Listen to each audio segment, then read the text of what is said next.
August in Milwaukee. Great time of year. The boats are out. Lake Michigan looks fantastic. And just a few miles from there, we're at Miller Park and ready for the Padres and the Milwaukee Brewers. A lot of families in the ballpark tonight. All I want for my golden birthday, a selfie with Luke Croy. That might just happen. Happy 4th birthday, young man. Hi, everybody. We welcome you from Miller Park. Great to have you with us here tonight. Brian Anderson, slightly underdressed, alongside Bill Schroeder. Sophia Minard is our reporter tonight. That's a nice seersucker suit, by the way. That's a good time. That means a winning streak may be ahead of us here. And the Brewers are going to give the ball to Taylor Youngman here tonight. But the guy we want to focus in on tonight is a guy by the name of Shane Peterson, right? You know, you love the stars in Major League Baseball. They drive the industry. But these are the kind of guys that have earned every spot along the way, and he's getting a nice run now. Yeah, first time he's really gotten an opportunity. 28 years old. He was with the Oakland A's, only 2 games in the big leagues. Everywhere he was able to hit. He could play first base. He's been moved to the outfield. But since he's come up on June 3rd, he has done everything that Craig Counsell could have possibly asked of him. He's playing center field for the 6th consecutive game now that Carlos Gomez is not around, but that's not what we're talking about. The way he can swing the bat, his hustle, the way he's been able to energize the offense has been very impressive for Shane Peterson. 28 years of age, making a mark for the first time in his career. Speaking of making a mark, the former first-rounder Taylor Youngman. He's on the mound tonight against Ian Kennedy. They'll talk Youngman, Craig and Davey, right after this.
Menards on all your home improvement needs.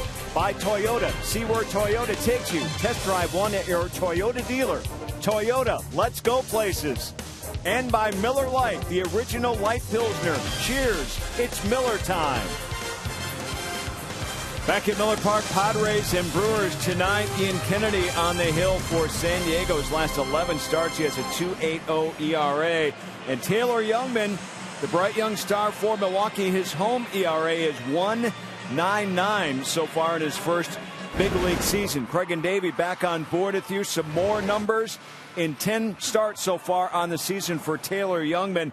Only one time has he allowed more than 2 earned runs in a game, and that was only 4. This guy is consistent as they get. He certainly is. And, you know, in our pregame show, we interviewed Rick Kranitz, and you can just see how excited that Rick Kranitz was about Taylor Youngman. You know, this guy has good stuff. He knows how to pitch. But just remember, he's still a youngster. Now, the thing there, you know, he had 112 pitches in his last outing and 5 2/3 innings. Need to get some early outs. And you heard Rick say he needs to get his changeup involved more. So, you know, he's just a youngster, but he's doing outstanding.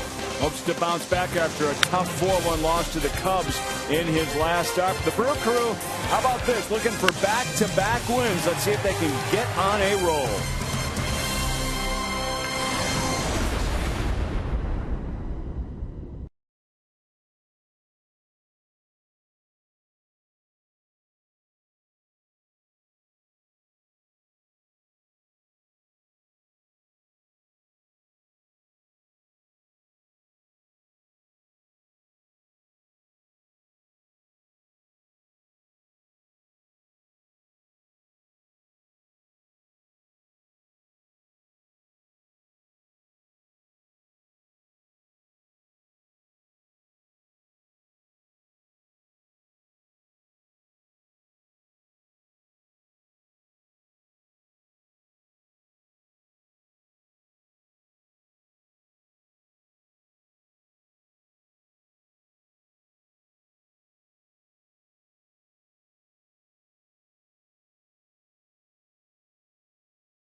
Potawatomi Hotel and Casino. Book your stay now. 68 degrees. It is just beautiful here in Milwaukee. And we're ready for game 3 of this series. The Brewers and the San Diego Padres, managed by Pat Murphy, former college coach of Craig Counsell. That's been a continuing theme in this series. Padres won the opener here on Monday, and then the Brewers came back and beat them last night 4-1. Here's the Potawatomi batting order for Murphy. He's got Alexei Amarista leading off. Yannervis Solarte batting second with Matt Kemp in the 3-hole. And then the middle of the order is Justin Upton. Did not start last night with an injured thumb. He's back in there tonight. Yonder Alonso and Jed Jerko. And then it's Venable, Hedges, and Kennedy rounding out the San Diego 9. That will face Taylor Youngman. Yeah, 11th start for Youngman. A .218 opponent batting average. If he qualified, that would be 9th in the league. His .223 earned run average would qualify 4th, so he's been outstanding so far. Lost his last 2 times out, but not his fault. He only allowed 4 earned runs in 11 2/3 innings, and losses to the Diamondbacks and the Cubs. Lost to the Diamondbacks 2-0, Cubs 4-1. And he's been very good at home in 4 starts, a .199 earned run average, making his first ever start against the Padres. Let's check out the Brewers' Menards defense. You got Chris Davis, Shane Peterson, we talked about on our open tonight, and Ryan Braun in the outfield. Perez, Segura, Jeanette, and Lynn from 3rd to 1st, and Jonathan Lucroy once again behind home plate. Well, Shane Peterson, our focus in our open tonight. We'll see how he goes along. Continues to swing the bat well. The umpires tonight, Vic Carapazza will call the balls and strikes. Adam Hamari at first base. Brian Knight and Larry Vanover join him. There's the crew chief, Larry Vanover, who had the plate last night.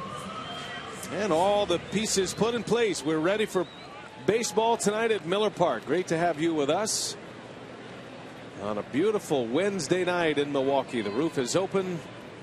Third of 4 against San Diego. The Cardinals are coming in Friday as this homestand continues. First pitch from Youngman is upstairs, ball 1, and away we go. Alexi Amarista, Padres shortstop.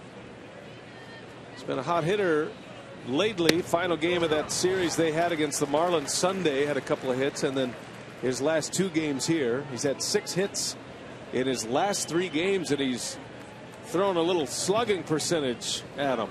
2 doubles, 2 triples, and a homer. 5 of those 6 hits for extra bases. And coming in and really not much of a hitter, hitting just around 200 before this series, and he's been swinging the bat pretty well. Average up to 210. 2-1. Amarista fouls it away. Well, across the major leagues tonight, we got a bunch of aces on the mound. Taylor Youngman trying to become one of those in that discussion. He's off to a great start in his rookie year. You got Johnny Cueto pitching for the Royals. Matt Harvey's on the mound for the Mets tonight against the Marlins, and Madison Bumgarner, the World Series MVP, pitching against Atlanta tonight. There's a little flare in the left, a base hit. Amarista keeps on hitting in this series.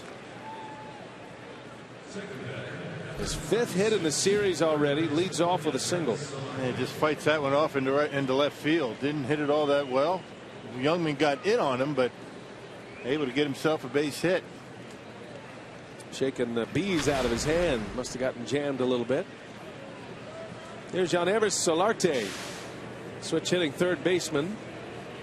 Had a 2-homer game here on Monday night, and then last night was 1 for 4.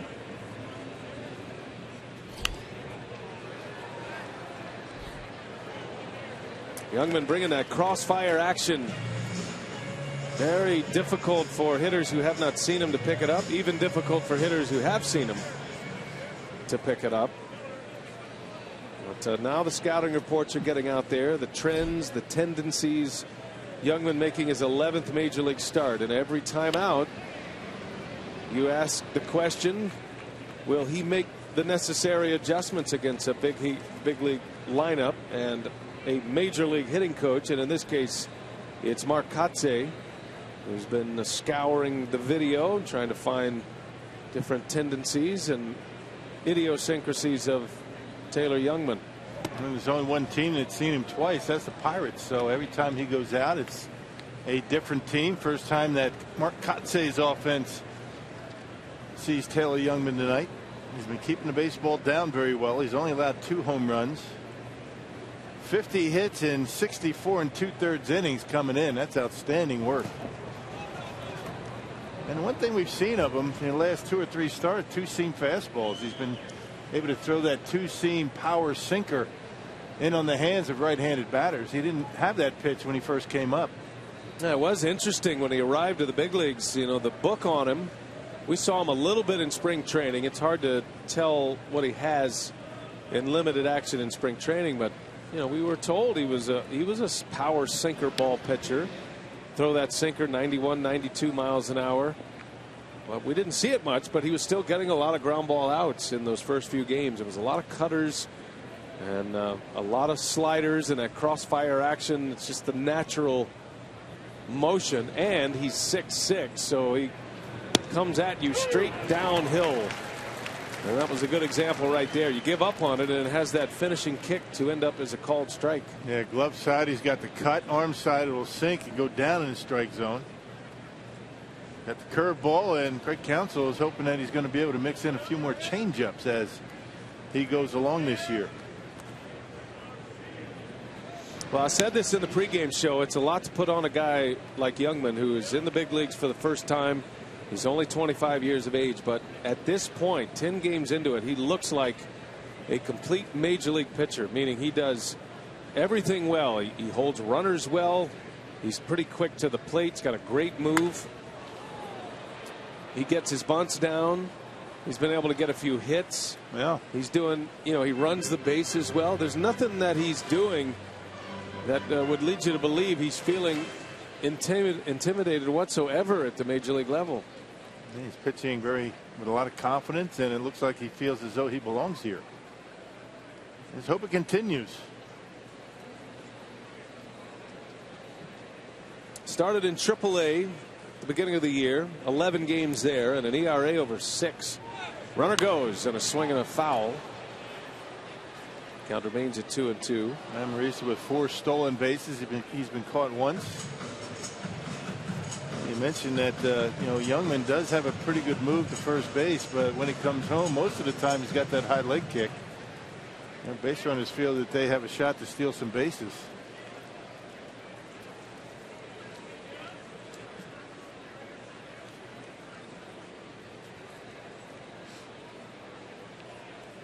Two and 2 on Solarte. And he misses. Tried to hit the back door with a breaking ball.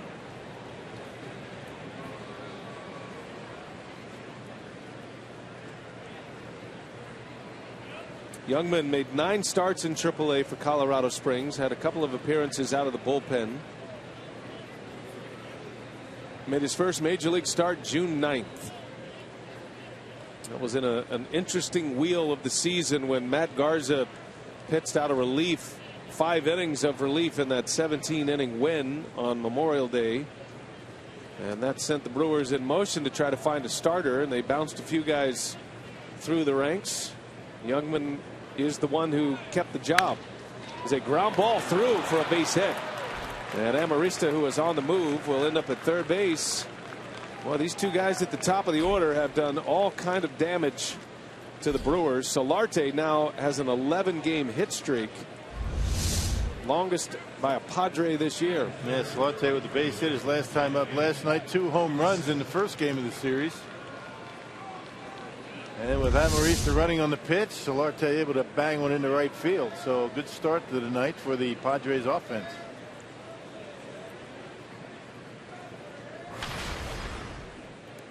These two guys combining for 10 hits in this series already. Only in the first inning of game 3. Here's Matt Kemp.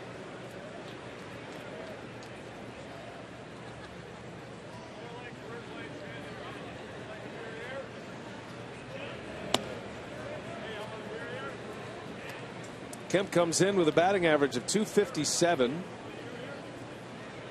On base percentage is about 50 points higher. It's at .306 for an on base percentage. Slugging average of .402.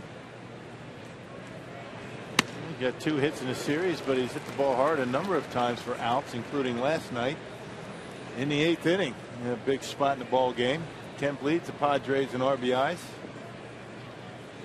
And Murphy has Kemp and Upton in the lineup tonight again. Justin did not play last night. His brother Melvin is out of the lineup for this one. Kemp in the air, right field. Braun is deep. He'll round it to make the catch. This is going to play to run. And the Padres strike first here tonight is Matt Kemp with a sacrifice fly and an RBI. It's 1-0 San Diego. Yeah, still Youngman able to get in on his hands. On a 1-1 count. Jammed him in an easy fly out, but a run does score. Well, you start out first and third, nobody out in the first inning. You give up 1 run, you got to feel good about it.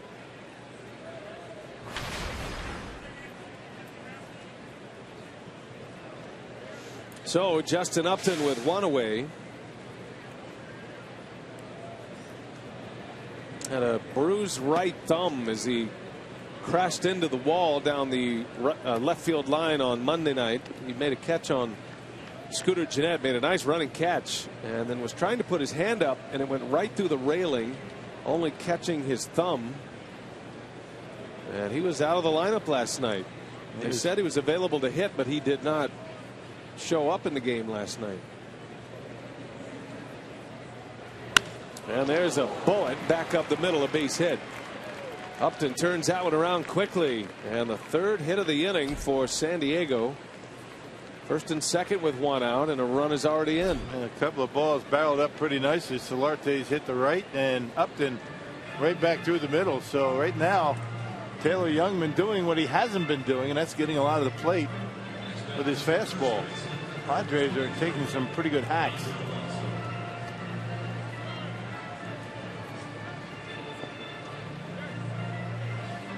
So 2 on, 1 out for Yonder Alonso. And if you're thinking ground ball double play, this is the guy. He leads the Padres in double plays grounded into. Has 12 this season. Youngman could use one here in the first. And a ground ball right to Jeanette. Flips it to Segura. And a low throw. Lynn can't make the play. Solarte retreats to third base. Yeah. The Brewers kick that one. You got to have those. And that's an easy double play. And, you know, Gene Segura grabbed that one with his bare hand. And it didn't have to be this quick. Check out Segura decides to go barehanded and making a bad throw over to Adam Lind. And Lind doing a good job just keeping it close, or that run would have scored. Solarte would have been able to score on the error. Yeah, those are the kind of plays that have to be automatic.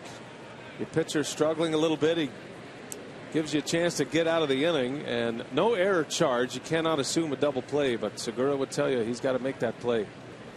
And now the door is open here. First and third, 2 away. Jed Jerko.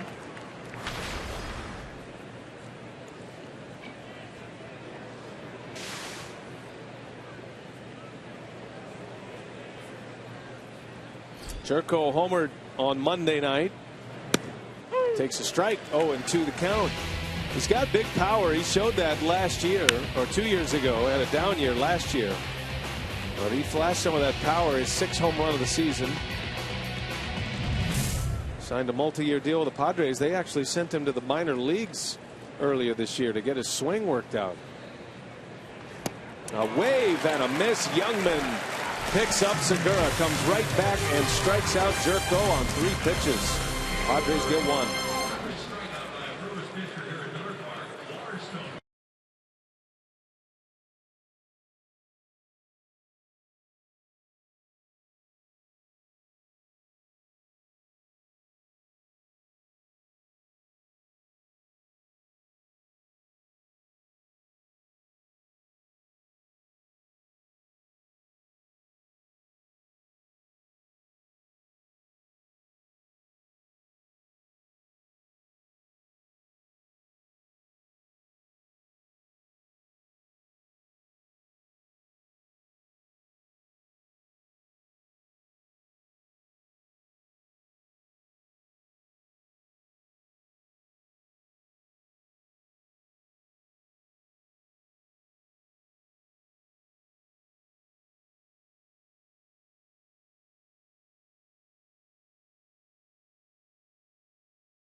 Brewers coming up for the first time against Ian Kennedy. Craig Counsell managing it against his former collegiate coach at Notre Dame.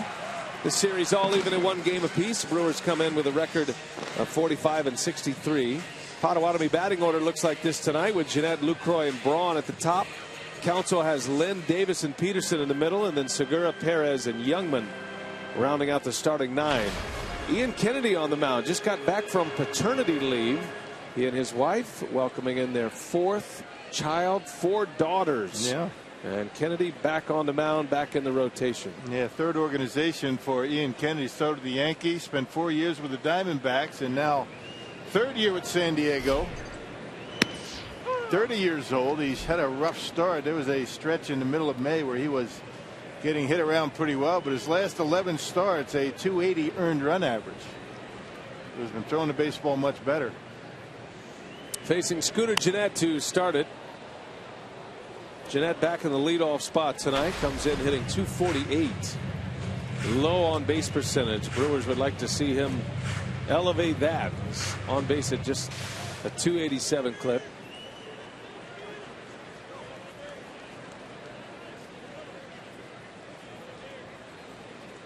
Kennedy very familiar with Miller Park, one of the great showdowns in Brewers postseason history, happening against Ian Kennedy and the Diamondbacks. That was a year he won 21 games. He led the National League in victories in 2011 and then pitched for the Diamondbacks in the postseason. That's bobbled out there by Amarista, and Scooter Gennett is aboard. That'll be an infield hit. Yeah, went right with it, hit it right on the line. One hop. It was a pretty good try by Amarista. He got a glove on it. I'm not sure even if he keeps it in the glove he's going to be able to throw out Gennett. Yeah, so the Brewers leadoff hitter able to reach. Scooter's been swinging a hot bat.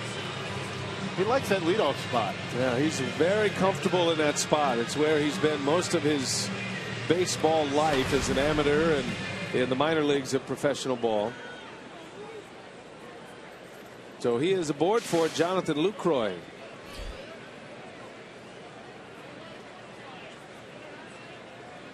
Lucroy was 1 for 4 last night, also drew a walk.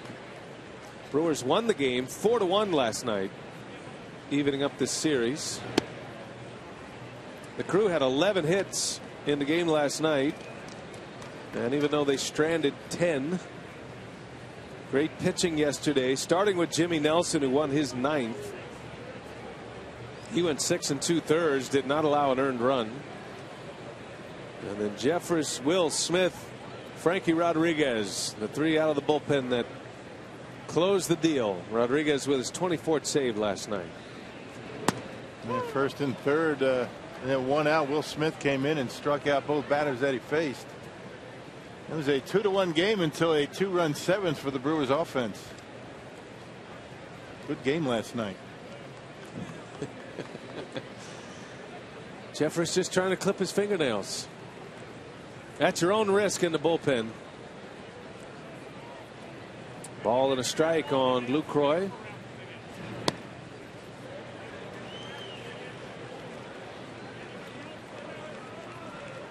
Jonathan hitting .249 coming in. 3 home runs, 23 runs batted in. Has not had the kind of season that he had hoped for offensively after a great year offensively last year, setting a major league record for doubles by a catcher. He's just had a difficult time finding that consistency for a long stretch. I mean, he'll have games, 2 or 3 in a row. Gennett takes off. Lucroy turns this one around. Back is Upton. He leaps at it. He's gone. A home run for Lucroy. 2-run home run. Bernie hits the slide early tonight. And just like that, the Brewers take the lead. Now jumped all over that pitch. I mean, Lucroy on a 2-1 count. That fastball up. It was in. Not much on it. About 92 miles an hour. And Jonathan able to turn it around and knock it out of here to give the Brewers a 1-run lead. Yeah, one thing Kennedy's had a difficult time in doing this year is keeping the baseball in the ballpark. That's the 24th home run he's allowed. First home run for Lucroy since July 18th when he homered here against the Pirates. And now here's Ryan Braun. He swings and fouls one back. Take another look at the swing. Counsell playing a little small ball with the runner in motion, and Lucroy plays long ball, sings it out of here. Powerball home run number 4. Best kind of hit and run right there. Everybody gets to jog around.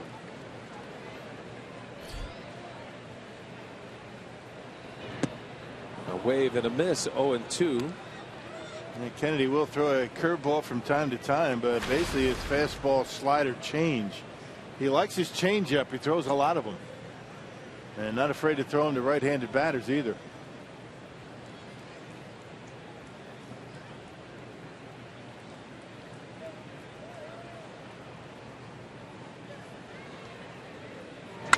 Braun into center field. Sounded good.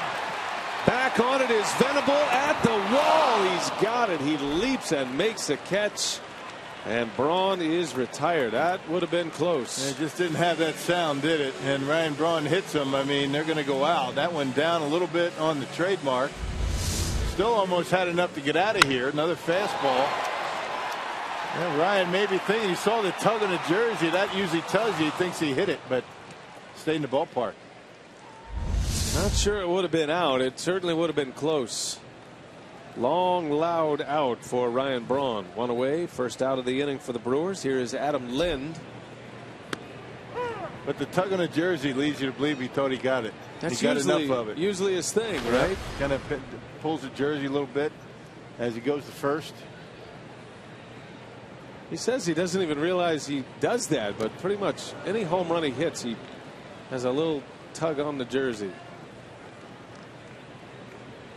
Fooled us that time.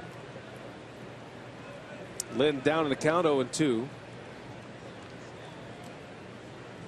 Yesterday Adam had a hit. He was 1 for 4. Fouls a curveball away. A couple of close plays at the plate. He got thrown out once and he was able to score in the 7th inning. One thing's for sure, no need to wash the uniform pants tonight. Or last night. No slides yesterday for Lynn. There's a swing and a miss. Down he goes. And did he foul it off? I beg your pardon. Home plate umpire Carapazza says foul ball. He just got a piece. A couple of close plays in last night's ball game at home plate where you thought that Lynn might, slide. He might have been safe, but sliding gives his back some problems, according to Craig Counsell, his manager, talking to Craig Counsell tonight before the ball game.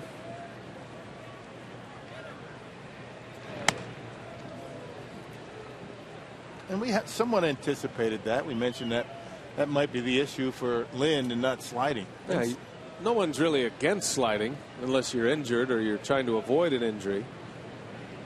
That's part of the fun. Get your uniform dirty. Some guys slide when they don't have to. Remember, Maldonado slid into home plate on a home run. On a homer, right. Carlos Gomez sliding at every base. Just for giggles.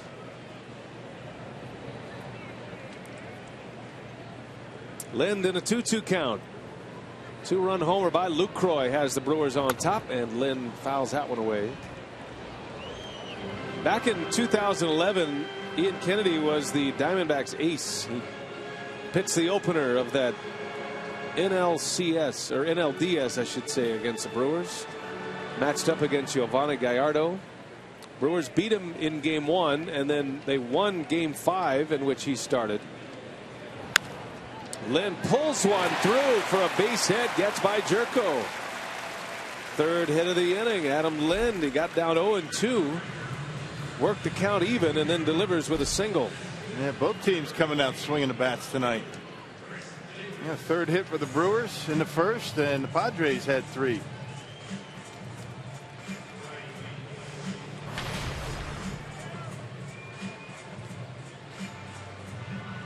Here's Chris Davis now.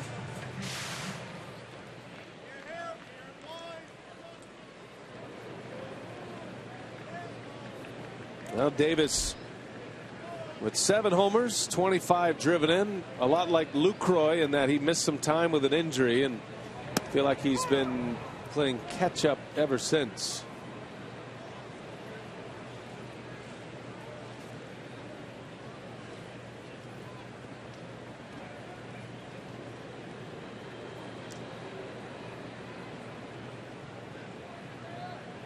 One gone, bottom of the first. Padres got one in the top of the first on a sac fly and an RBI by Kemp. Lucroy with a 2-run homer as the Brewers right back on top. Good to see the Brewers swinging the bats a little bit better. Last night scoring 4 runs. They pounded out 11 hits. Offense had been anemic over a long stretch. That 6-game losing streak, they weren't scoring many runs.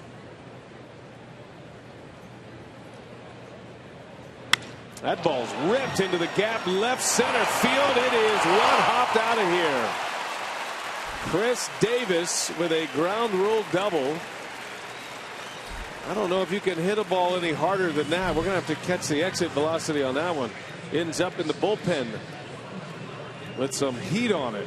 I'm not sure Lynn would have been able to score anyway. Not the fastest guy on the ball club, but that fastball right down the middle of the plate, and Chris Davis with a big hack and rips it one hop out of here. Probably only would have been a double. No RBI. Down Lynn scores regardless. So at second and third, Padres pitching coach Darren Balsley is out for a first inning visit. It's got to be a bit of a whirlwind here for Ian Kennedy, and he was on paternity leave. His wife just delivered their fourth child, I think 2 days ago, Monday, and he's flying back. He's trying to get acclimated. Right. I think what a lot of people don't know about starting pitchers, it's not just that they show up every fifth day or so, but all the work they do in between their starts to prepare for the next start. Yeah, working on normal days rest, but his routine far from normal. You're right. And everything has its purpose as Peterson fouls one back. You know, you may do some light tossing. Everybody's a little bit different, but light tossing the next day after a start and then trying to flush out the arm and get the blood flowing again. And then you have a side session in the bullpen where you ramp it up, you get your cardio work in. It all has a reason to get your body ready for that next start. All that and the fact he had to watch the three kids by himself. That's right. He was on daddy duty, I'm sure. The other three, right? Congratulations to Kennedy. Right. Baseball aside, great moment for he and his family and 4 little girls. Peterson, that's fair. Does it again. This is going to play 2 runs. Lind and Davis score. Peterson thinking about third, and he is on his way. He'll make it standing up. 2 RBI triple for Shane Peterson. And the Brewers take a 4-1 lead. This guy is so impressive what he's been able to do in the big leagues this year. Yep, stays right on the baseball. Breaking pitch from Kennedy. Stayed right down the middle of the plate up in the zone, and it took Kemp a long time to get over there. I don't think he thought that Peterson was going to pull the baseball. He was shaded around toward the gap, and by the time he gets it in, Peterson in with a triple. So the Brewers hit for the cycle in the first inning. And here is Segura now. Takes a ball. 3rd triple for Shane Peterson. Had a triple last night. Was 2 for 3 last night. Scored a run. And has pushed his batting average up to .314. Pop up. Segura. Foul territory. And there is out number 2.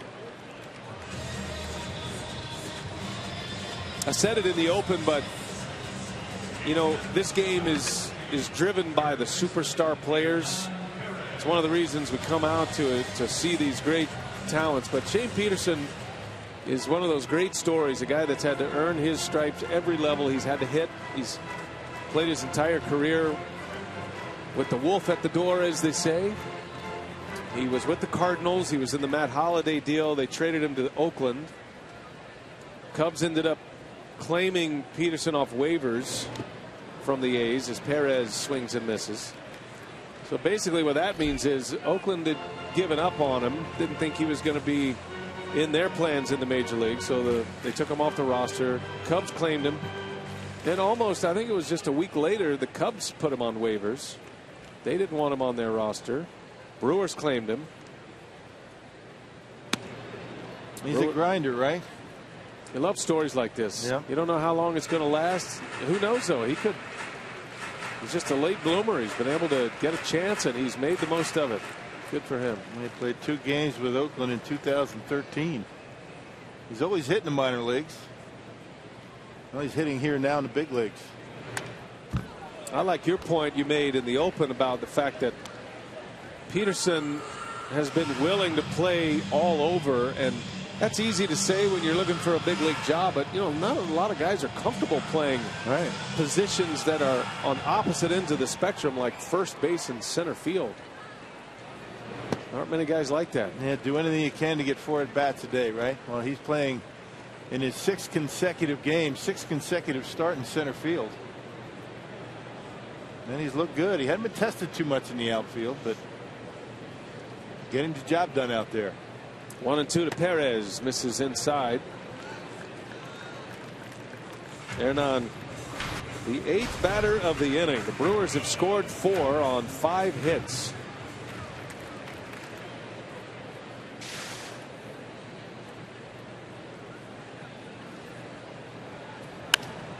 Into right center.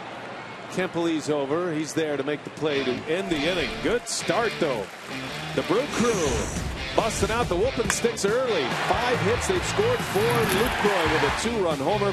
Shane Peterson drives in a pair with a triple.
Here at Miller Park, Taylor Youngman has been impressive as a rookie, and the Brewers recalling another rookie pitcher here today, Tyler Cravey, rejoining the team for his 3rd stint with the Brewers, and they have sent reliever Preston Guillemette to AAA Colorado Springs after claiming him off waivers for the Dodgers. Now, Craig Counsell was asked how Cravey will fit into the Brewers' pitching plans, and he made his last start on Sunday, so he said for now he is in the bullpen and he will be available, and he's another young arm that the Brewers are going to look at moving forward.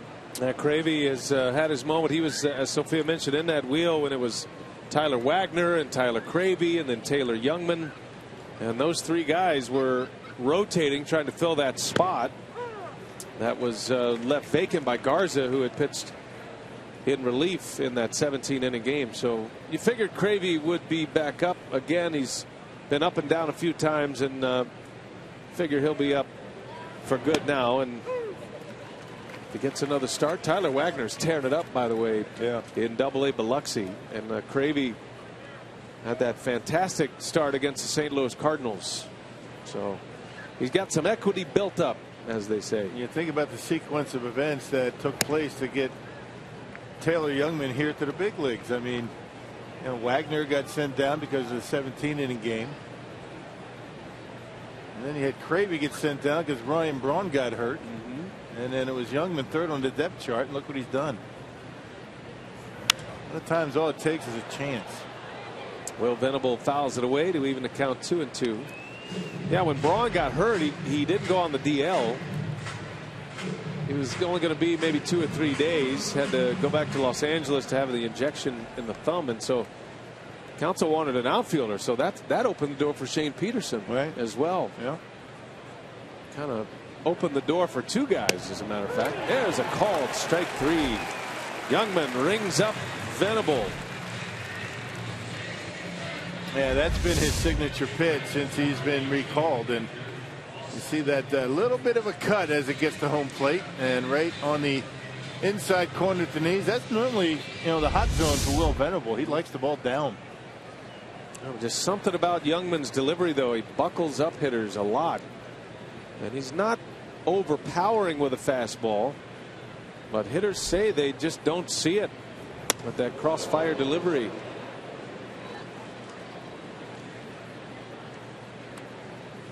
Good thing Hedges saw that one. That was right at the chin. Second start of the series for Austin Hedges. He's the backup to Norris. Better defensive catcher, but he's been hitting lately. Sends that one to left, right to Davis for out number 2.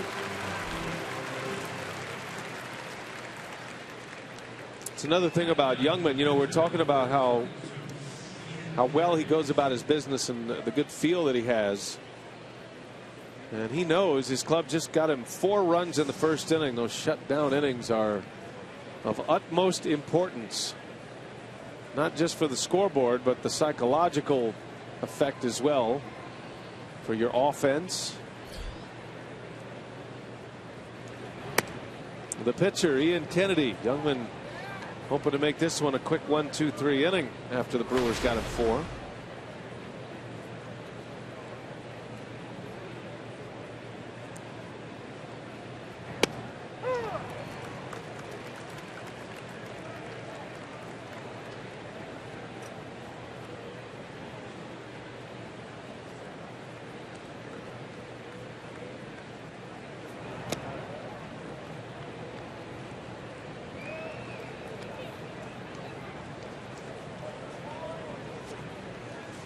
Kennedy with 4 hits this season, 30 plate appearances,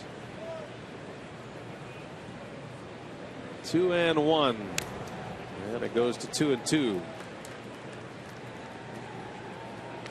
Tomorrow the Padres will send Despaigne to the mound, and Matt Garza gets a ball for the Brewers tomorrow. Final game of the series. Don't forget, that's a matinee tomorrow. 1:10 first pitch. No television tomorrow. Right back to the box. Youngman fields his position well. And a 1-2-3 inning. A shutdown inning for Youngman. We head to the second. Brewers coming up.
Wisconsin is brought to you by Marshfield Clinic. Don't just live, shine. By Piggly Wiggly, the official supermarket of Fox Sports Wisconsin. And by Hupy and Abraham. 800-800-5678. Hupy and Abraham. Tell them you mean business. Now the Brewers get 4 in the bottom of the first off Ian Kennedy, and they have the lead going to the home second. And it'll be Taylor Youngman to lead off for Milwaukee. Brewers brought 8 batters to the plate.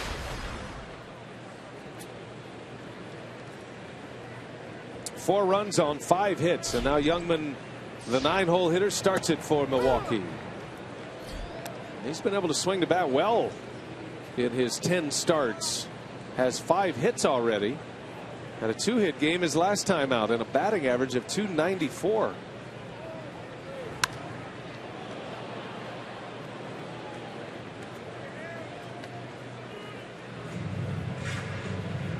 A lot of symmetry with that 2011 season tonight. We talked about Kennedy and his couple of starts against the Brewers in the NLDS. Youngman was drafted in 2011, first rounder that year, the 12th pick overall out of the University of Texas.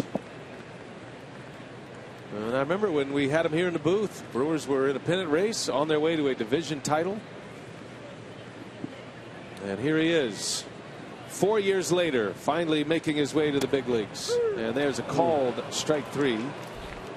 Down he goes. Here's a great memory. You ready for a great memory, Rock? I am. How about we take you back? Niger Morgan. J.J. Poots. And there it is. Carlos Gomez sending the Brewers to the NLCS. Columbia St. Mary's worth another look. Those were great days. Look at Miller Park. Game 5 NLDS. Kennedy started that game. Pitched well, actually.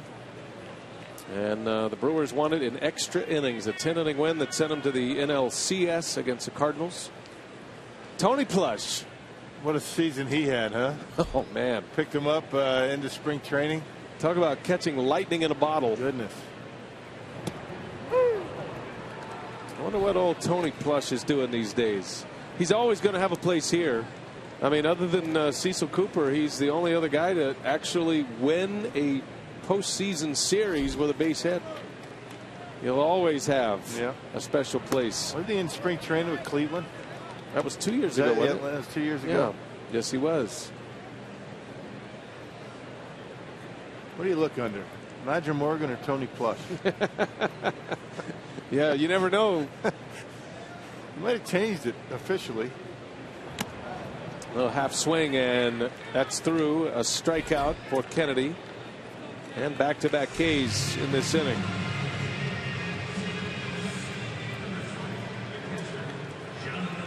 Now Niger Morgan driving in Carlos Gomez.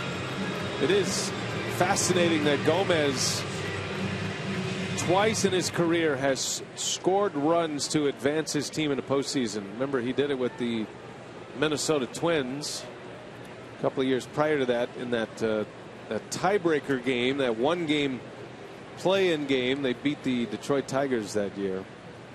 Gomez scored the winning run. And then it was Gomez who scored the winning run in extra innings, game 5 of 2011. Craig Counsell was on that team. He and Mark Kotze were the two veteran players on the bench, and Jerry Hairston the other. What a ball club that was. Yeah. And that's the kind of team you want to keep up there on the pedestal, and you're trying to get back to, trying to reorganize the big league club. I was talking with Kotze about some of those great memories earlier. He loved his time in Milwaukee, and he was a great player that year. The stats don't just show that he was so great statistically, but just did everything well. And when it was crunch time in the pennant race, he was at his best as a pinch hitter. Mark Kotze. And he was a guy that was forced into playing some odd positions that year because of injuries. Some outfield, some first base, but he could always hit. And he knew he was going to be on the bench somewhere as a coach. Maybe someday as a manager, who knows? 1-2 to Lucroy, outside for a ball. Kotze said he had no idea how hard coaching was at the big league level. So many personalities, so much time involved. Said I immediately started to appreciate all those coaches that dealt with all my antics all those years. Tinkering with the swing and game planning. Being a coach in the big league, a lot different than it used to be 10, 15 years ago. It's kind of a good old boys network, and well, these guys really work. Not that they didn't before, but they have a lot of responsibilities. These coaches, hitting coaches, pitching coaches. I mean, you name it. Put in a lot of hours. Darnell Coles and John Shelby handle all the hitting for the Brewers. Here's a 2-2 to Lucroy. Hit hard, but right at Jerko. And Kennedy with a bounce back inning. 1, 2, 3. The Brewers go in order. 4-1 Milwaukee. We're headed to the third at Miller Park.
A reminder, baseball's playoff race started to get into high gear. Saturday, got a doubleheader coming.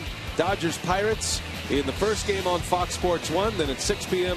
it is the Cardinals and the Brew Crew right here at Miller Park. Coverage starts 2:30. Fox Sports 1 streaming live on Fox Sports Go. Your spot for Saturday baseball. Taylor Youngman, giving up a run in the first on 3 hits, was able to minimize the damage. Had a 3-up, 3-down second. Back to the top of the order, San Diego. Alexi Amarista leads off. Unofficially, Nigel Morgan is in Korea right now playing. Okay, thanks for that update. Yeah, you're working hard. Last year, Indians, and split time between AAA and the big leagues with the Indians last year. Not a lot of time, 30 games total.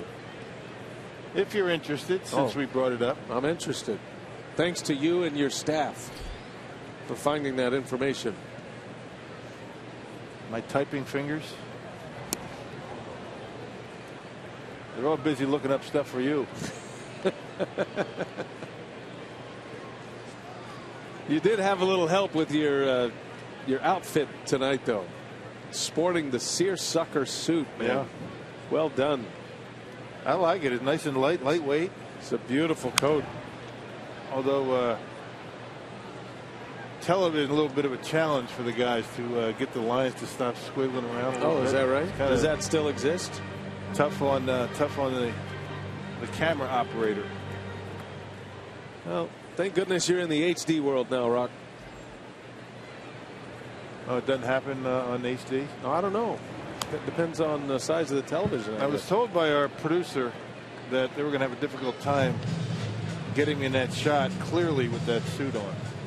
Yeah, but you don't know if he's just having some fun with you or not. We'll have to get a ruling on that. If you're at home, did the seersucker suit show up clean on your television? I told him that's his problem, not mine. There's a one hopper right to Jeanette. And there is out number 1 for Youngman. Our producer, Brad Weimer. Hey, tonight's time of the game winner, Held's Bar in Gleason. That's just north of Merrill, Wisconsin. If they call the Brewers in the next 24 hours, Merrill, Wisconsin, they have seersucker suits up there. They get 40 Miller Lite beer pen tickets to a Brewers home game. This offer courtesy of the Tavern League of Wisconsin and Miller Lite. Nobody wore it like you, though, Rock. And I will wear it again. Might be wearing it tomorrow if the Brewers keep winning. There it is. See, look at it. See? No, it looks beautiful. I don't see any. Well, only on your. Oh, on my antiquated monitor. You get the HD, right? My monitor looks great. Right. Okay. That's the telestrator. But you're having to deal with the lines. I didn't appreciate the Judge Schmelz comment on the pregame show. Judge Schmelz was a finely dressed man.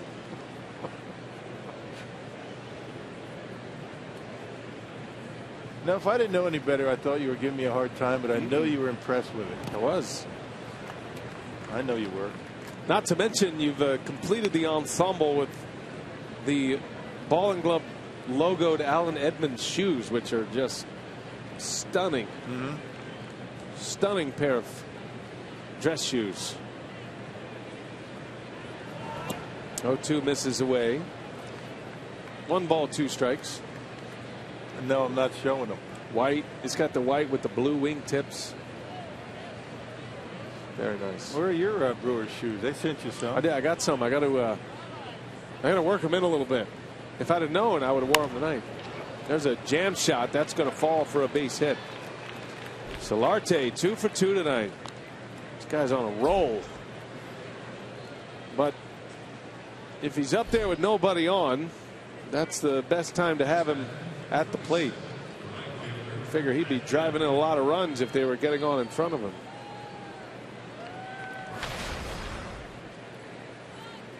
Solarte 2 singles. He's aboard for Matt Kemp with 1 away.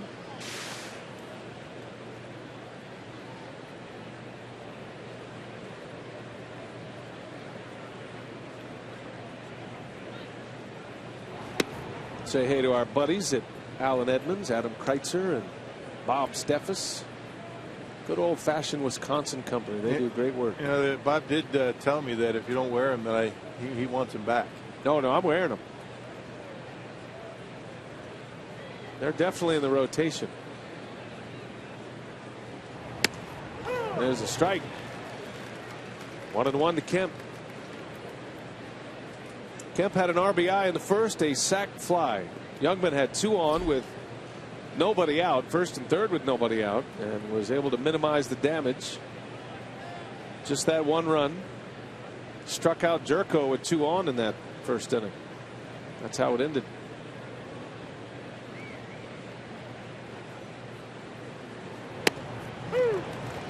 Took a little off right there. It looks like something between a fastball and a changeup.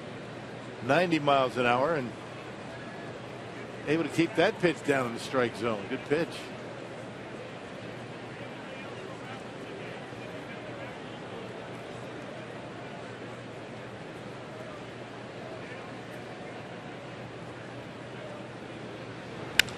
Ground ball, a hot one to third. Perez to second. Jeanette the turn in time. Nicely turned. The Brewers go around the horn. 5-4-3 double play to end the inning.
As the Brewers kick off their series against the Cardinals this Friday at 7 o'clock, and all fans get a free retro Brewers t-shirt courtesy of Orbis Corporation.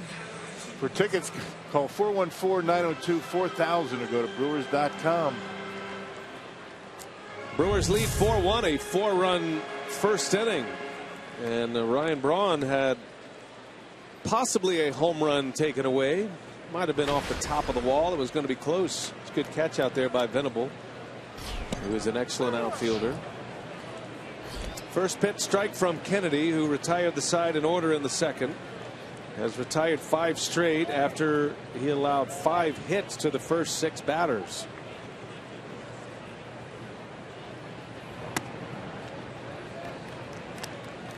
And Kennedy's been very durable since 2010. No starter in the National League has started more games than he has. 182 starts now. That's 2 ahead of Clayton Kershaw. Pretty good.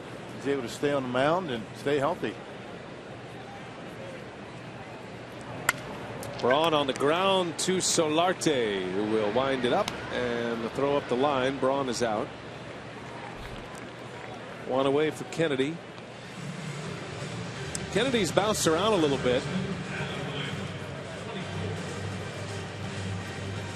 He was originally a member of the Yankees, and he's been involved in some major deals. That huge deal leading up to the 2010 season, 3-team trade.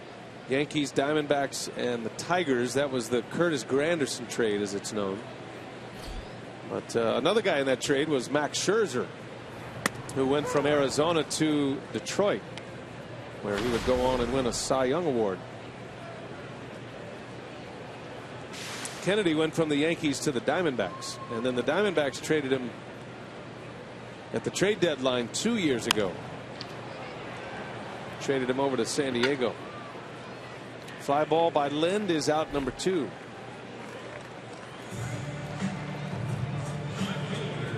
Again, you can rely on Ian Kennedy for 30 starts.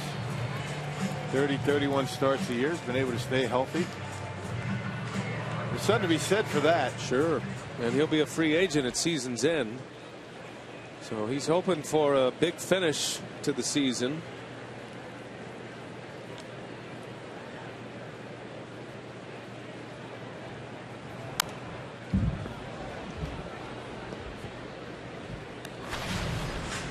Had 31 or more starts since 2010. That's why he has more starts than any pitcher in the National League in that span of time.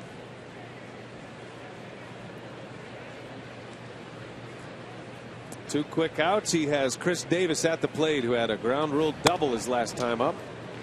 Big swing by Davis. Down 0-2.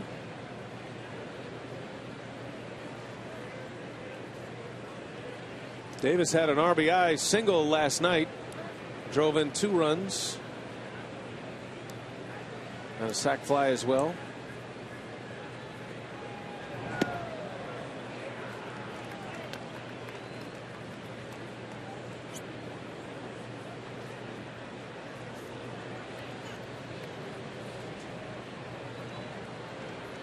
Yeah, Chris is starting to get dialed in a little bit. I mean, he'd like to have that average up a little bit higher at 234 right now, but missed a lot of time. Hits that one hard. That's 2 right on the barrel for Chris Davis. He's 2 for 2 tonight. Just nice and quiet standing up there in the batter's box until that pitch is on its way to home plate. Good quick hands. He handles good velocity pretty well, and that one middle in. The double that he hit in the first inning was right down the middle. So taking advantage of mistakes by Kennedy.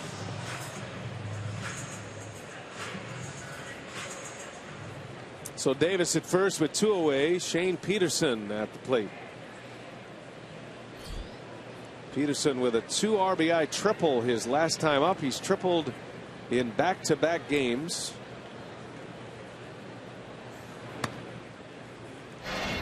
And in the clutch, first inning, right out of the gates. Hanging breaking ball, and Peterson didn't miss it. Snuck it inside the bag. Lind and Davis both scored. And that capped off a 4-run first inning for Milwaukee.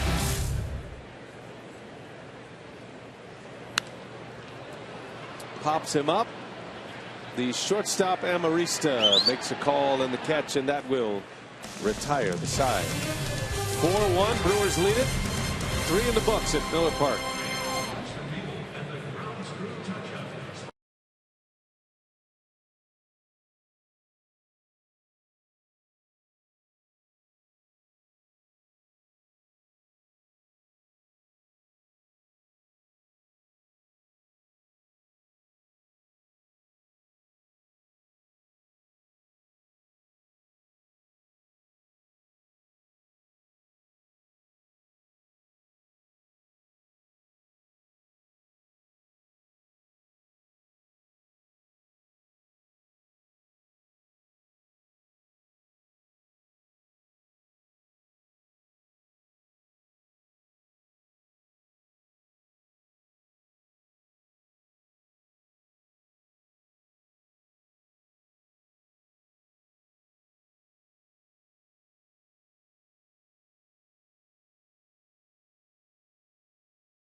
Back to work. Pitching coach Rick Kranitz describing Youngman as unflappable. He said nothing seems to bother him. Impressive for a rookie, and he said he has the advantage and that others don't throw like him. He mentioned in his start against the Cubs, he saw Anthony Rizzo take 3 fastballs in the same spot just to see what that delivery looked like. And so he said he has the advantage early, pounding the zone. He has that awkward delivery and movement. And he wants to see guys continue to swing the more that they see Youngman as he goes the second time through the lineup.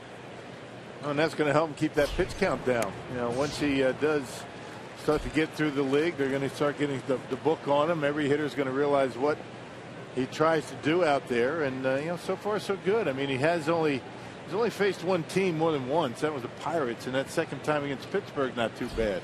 Yeah, that was on July 19th. He went 7 innings and only 1 earned run against the Pirates. I think that was a big step. Maybe not so much for Youngman, but for everybody else who's evaluating and analyzing what kind of pitcher he can be in the major leagues. One thing you know, he is taken to the spotlight of the big leagues very well. He's a guy that can handle the heat. And he's not afraid to throw strikes. He trusts his stuff. He doesn't try and nibble too much. Been very impressive. 1 ball, 2 strikes on Justin Upton. And a shot that's caught at third. Perez makes a catch. Upton lines out for the first out of the 4th inning. And left that curveball up in the zone, and Upton hit it hard right on the button. Just a little bit off the end of the bat, but Hernan Perez right there.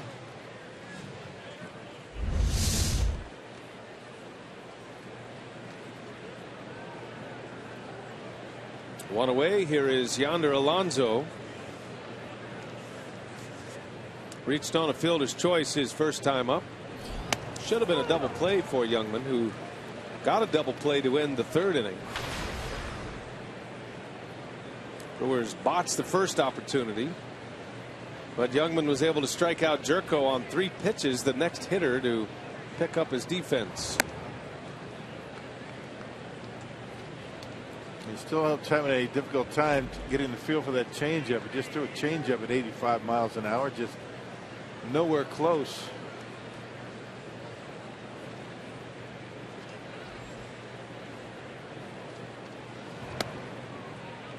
Two balls and a strike. Missed with a fastball that time.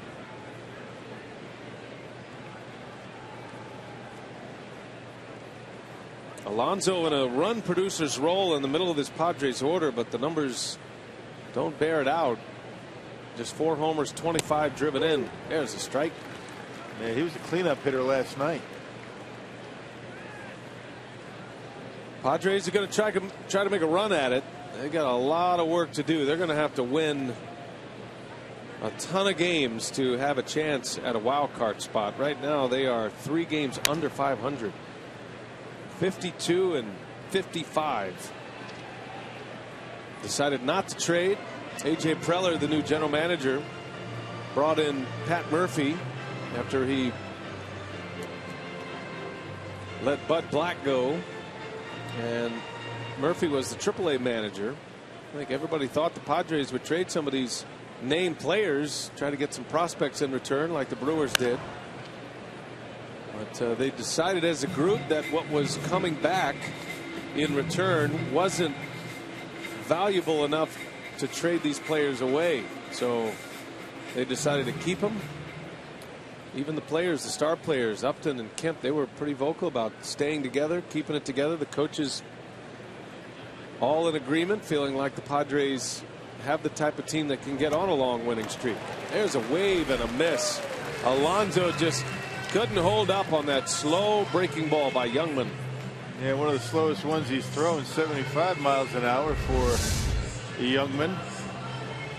Yeah, Alonso's fouling off some fastballs and pulling them foul, but not able to wait back enough on that curveball. 2 men are out. Here's Jed Jerko, who struck out with 2 on in the first.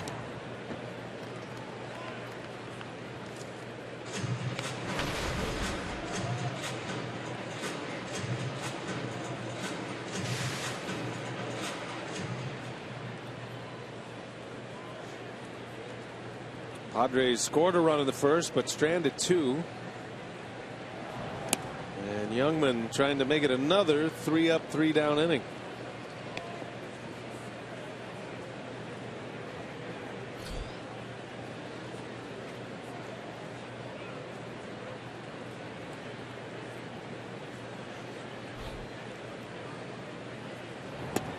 Strike. 1 and 2 the count. Boy, what a great spot for Youngman. Tough to hit that outside corner. It's one of the adjustments Youngman made as he entered the pro ranks, moving over to that extreme third base side of the rubber, and the breaking ball gets Jerko again. Same pitch he struck him out with in the first. 3 up, 3 down, 2 more Ks for Taylor Youngman.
Inning. Now time for you to tweet your strongest fan photo. Use hashtag WisDataStrongFan and you just might see yourself in an upcoming broadcast. It's all brought to you by T-Mobile. Brewers lead 4-1. They've out-hit the Padres 6-4. Each club with 2 left on thus far. No errors at this point. And Segura leads off for Milwaukee. Segura, Perez, and Youngman. Bottom of the order coming up against Ian Kennedy. Yeah, both of these pitchers have found their rhythm since the first inning. Much different pitcher out there is Ian Kennedy, finding the corners, able to keep breaking pitches down. Didn't take him long, but the Brewers able to jump on him early. And trying to add on.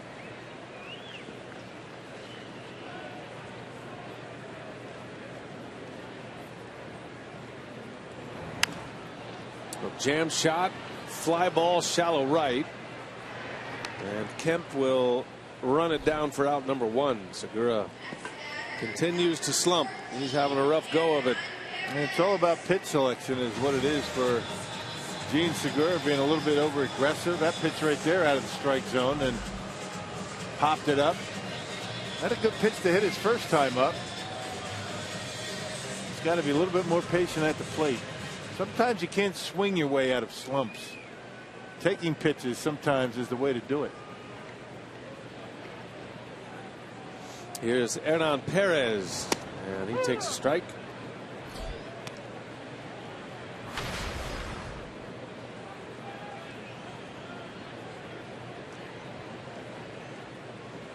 Perez flew out to right in the first. He was the last out in a 4-run inning, and that's another one to right.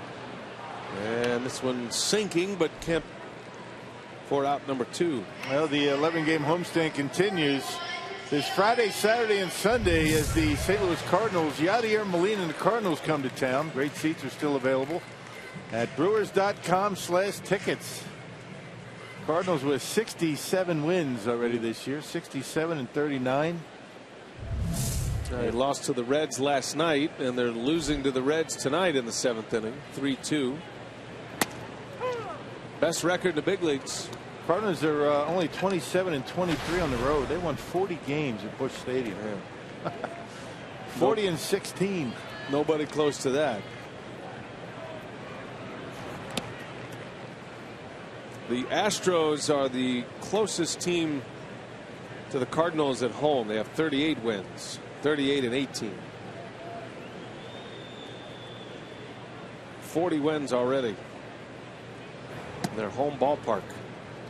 That's been an area of concern for the Brewers. Milwaukee is 13 under here at Miller Park, 21-34. Yeah. 5 games under on the road.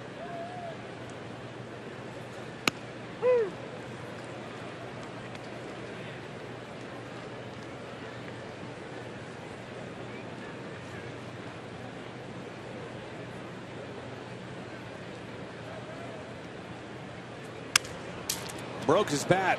Little roller towards short. Tough play. Amarista can't make the play. Infield hit for Taylor Youngman. I'm not sure why Solarte gave up on that baseball, because there's no way Amarista makes the play. Not going toward the third baseline. When I talk about getting jammed, that was a knuckle buster. And maybe Solarte not able to get there. He gave up on it quickly, though, and that's why Youngman able to beat it. Another base hit for the Brewers pitcher. Destroyed the bat, and Youngman with those long strides at 6'6" easily beats it out. He's a good base runner, has a little bit of speed, good athlete. The bat paid the price, though. Yes, it did. That's about as badly as you can break a bat and still have it in one piece. I wonder how his hands feel right now. That's probably more important. Saw Jeanette at the plate tonight, presented by Wendy's. 16 out of 19 first pitch strikes for Kennedy. Gave up 4 runs all in the first, and the Brewers had 4 runs in the first 6 hitters he faced. Since then, not a whole lot going on for Milwaukee. Yeah, but that's what you have to do against good pitchers. I mean, you got to get them before they settle in. He was out of sync, away from the ball club for a while, and the Brewers able to jump on him.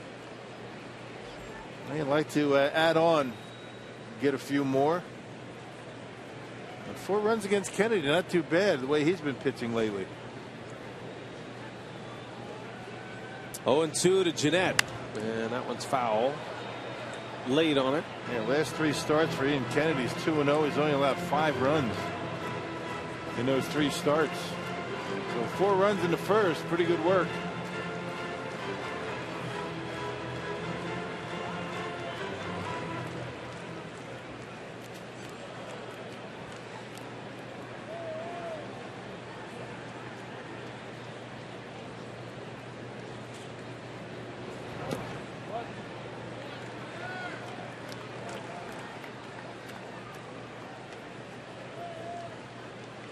Kennedy did have a short stint on the disabled list early in the season. Had a hamstring injury. That was right when the season was getting started. Had to go on the disabled list and then had to build back up after that. That's why his innings are a little short this year. Just over 100 innings. This is 20th start of the season. He's averaging just over 5 innings per start, but a lot of that because of the injury. And when he started his season, had a couple of short starts where he was injured. His first start of the year, he lasted just 2 1/3 and then had to come out and eventually go on the disabled list.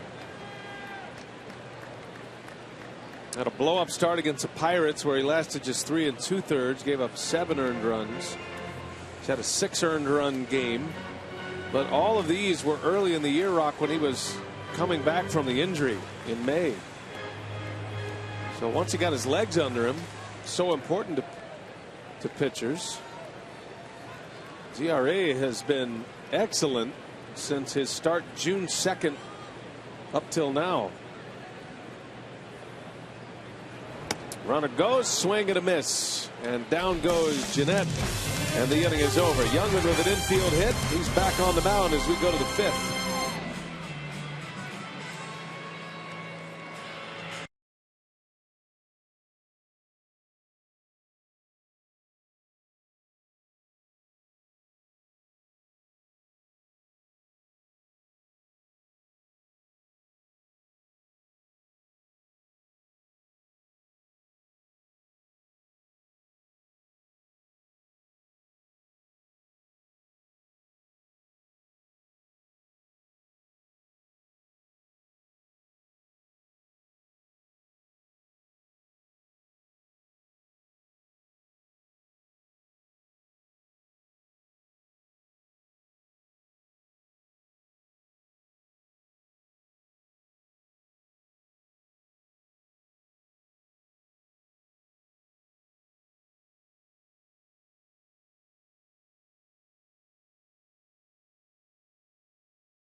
Is brought to you by Miller Lite, the original light Pilsner. Cheers, it's Miller time.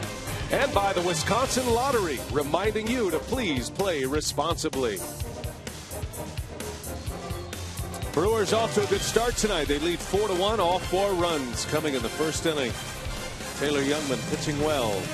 A reminder, Milwaukee Bucks half-season ticket packages, which include playoff priority and award-winning customer service from a dedicated account rep, are on sale now. Secure your same great seat for every game you attend next season, whether it is a half season or a full season. Own the future with the package that is right for you. Visit foxsportswisconsin.com. Click on the upcoming events tab. Fear the deer. Taylor Youngman back at it. 5th inning. He'll have the bottom of the order coming up. He has faced the minimum since giving up a run in the first.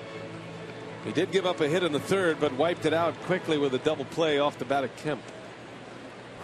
Had a couple of strikeouts last inning. 4 Ks for Youngman. Venable will start it. Strikeout victim his first time up, back in the second. Another rookie got a start tonight. Much pomp and circumstance with the New York Yankees starting pitcher tonight, Luis Severino. And he held his own in his first big league game, pitching against Boston. He went 5 innings, only 1 earned run, struck out 7. Red Sox lead that game 2-1 over the Yankees. The first place New York Yankees 5.5 ahead of the surging Blue Jays, who have won 3 straight, and they are winning tonight 9-7 over the Twins. That game's in the 7th inning in Toronto. Venable goes, unable to check it. 2-2. Yeah, Twins are having a rough time, aren't they? They lost 3 in a row coming in, 2 of 10. They've only won 2 of the last 10. They're starting to fade in that Central Division. 9.5 back of the Royals. Kansas City has Cueto on the mound tonight. Cueto 7 innings, 2 runs allowed against the Detroit Tigers. Not a bad night, but Matt Boyd of the Tigers is out pitching him tonight. Jeanette makes a play, and Venable is retired. Matt Boyd making his debut with the Tigers. 7 innings, only 1 run. That game's in the 8th inning. Tigers lead 2-1 over Kansas City.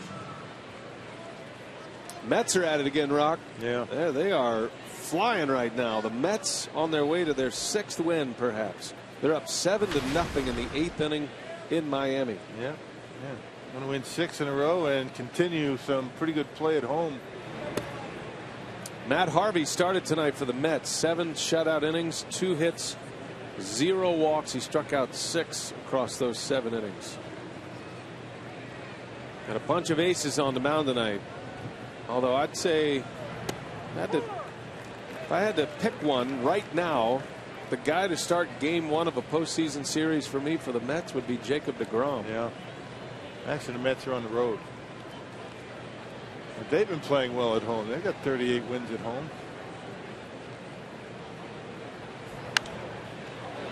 Pop-up foul out of play by Hedges. That's a good starting rotation. I mean, that in itself is one of the reasons why you like the Mets at this point. Guys got some arms, and they've been pretty good. You know what's coming up now? The innings limit. Harvey's coming back from Tommy John surgery. Noah Syndergaard's never pitched a full season in the big leagues. Jacob deGrom, he's fine. You think they're going to do the same thing that the Nationals did? No chance. Yeah, I don't think so. But what they will do is what they did tonight. Comfortable lead. Matt Harvey has a 2-hit shutout going. A lot of managers would be hesitant to take a pitcher out with a 2-hit shutout, but Terry Collins removed him from the game after 7. Trying to protect those innings where they can. Called strike 3. Youngman with that big curveball strikes out Hedges for out number 2 and strikeout number 5. He's got a good one going tonight. Look at the size of the break going straight down and buckling the knees of the Padres catcher. Just at the bottom of the strike zone. Oh, he's dealing right now. Wow. Maybe it's the big league ball that he likes so much. Or maybe it's the third deck, or who knows. Big league meal money. You just never know. It's a lot of things. It could be all of it, could be none of it. Who knows? That's why you give these kids a chance and see what they can do, right? A first rounder for a reason. I think there were a lot of concerns over Youngman coming up through the minor leagues that he might not make it to the big leagues as a starter. He did have a decent year last year. Got off to a dreadful start at AAA, but boy, he has been impressive in the big leagues, which is where you want to be impressive. Yeah, he had huge walk totals down in AAA this year, but a lot of them came early on in the season. He pitched much better before getting called up, but he's shown no signs of wildness here in the big leagues.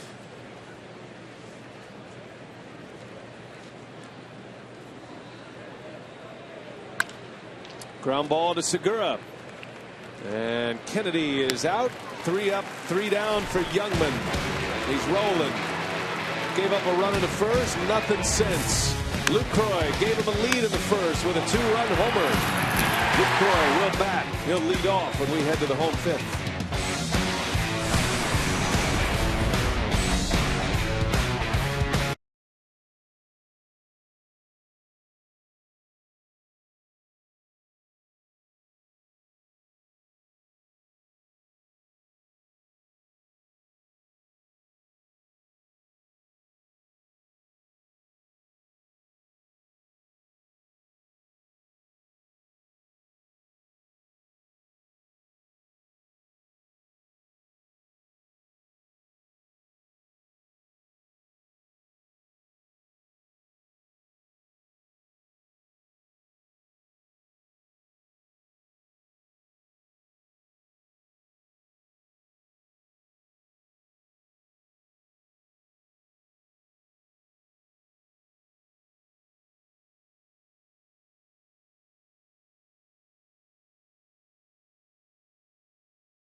With 4 in the home half of the first.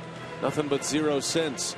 Our carsoup.com trivia tonight. Who was the last pair of brothers to each record 100 career homers? The Upton brothers are on that list. I wonder if they were the last to do it. Good question tonight. Brothers who have had 100 homers in the big leagues. Yeah. Last pair of brothers to do it. I think the Boones each had 100 home runs apiece. Aaron and Brett. How about the Boones? You got brothers in the big leagues. Their dad was a big leaguer, Bob, and their grandfather was a big leaguer. Yeah, Ray Boone. Those had to be some great family gatherings around the Christmas tree, huh? Lucroy takes a ball from Kennedy. Jonathan with a home run in the first inning. It was a hit and run on that swing, as a matter of fact, and Lucroy sent one out over the wall in left field. 4th homer, 25 runs batted in now for Lucroy. Yeah, he had a runner on the move in Jeanette, and Lucroy went up and got one. 2-run home run just like that. Brewers had the lead after giving up a run in the first.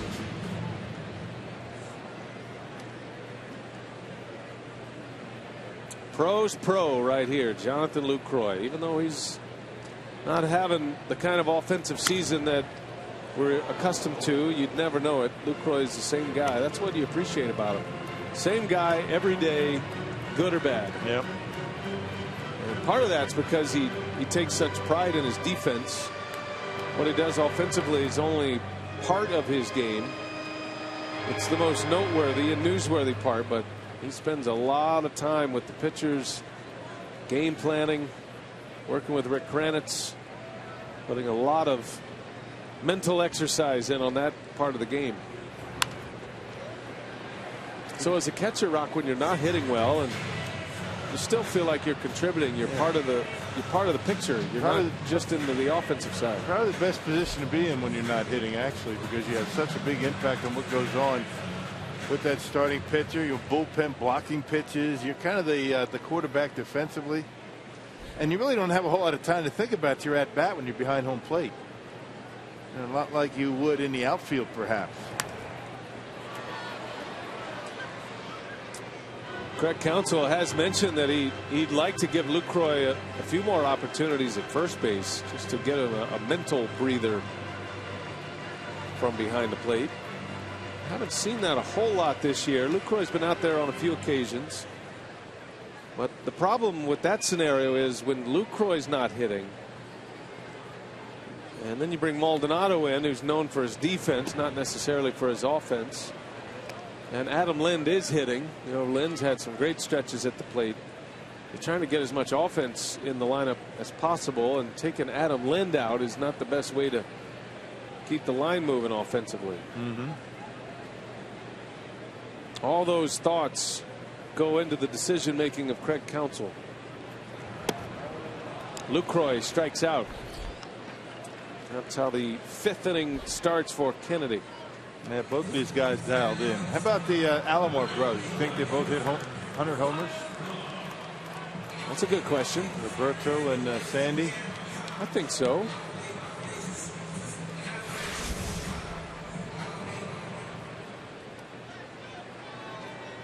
Real good question. Makes you think about it a little bit. Delman and Dimitri Young?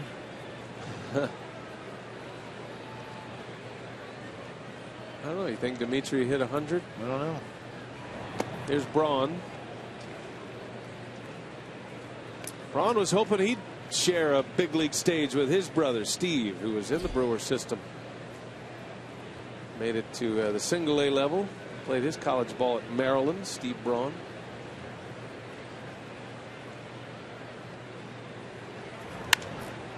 Braun pops it up. Out in the grass, shallow right. Jerko for out number 2.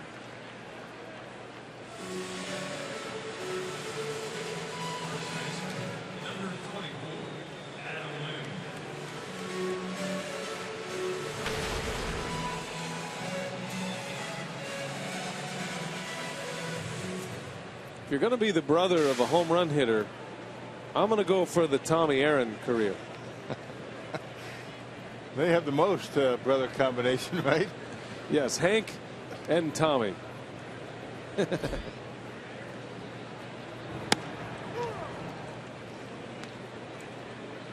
Good brother to partner up with. Yeah.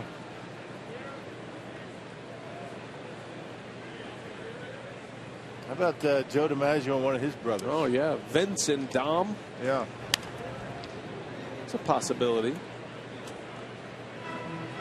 I just looked it up, though. I was curious. Tommy Aaron, he had 13 career homers.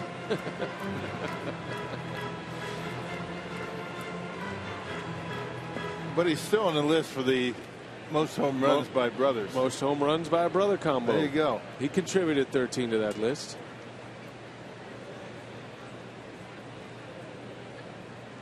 Also played here in Milwaukee. A Milwaukee Brave. Had his breakout year with the Braves. Hit 8 homers. 1962.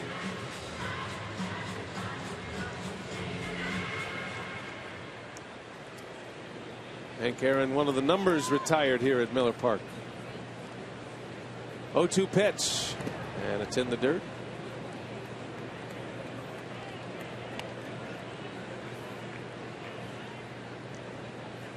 It's another good water cooler discussion. Who will be the next number retired at Miller Park?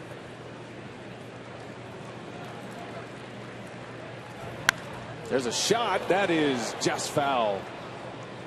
Alonso is guarding the line. If it was going to be fair down the line, it was going to be caught at that height. Yeah, he's right on the line. Alonso probably about 4 feet off the first baseline.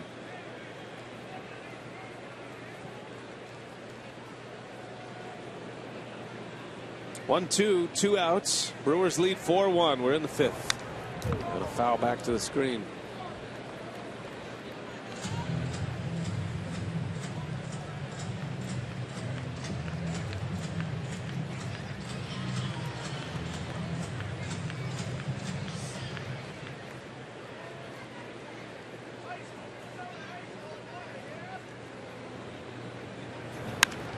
In the air, right center field, well hit. Venable will run it down.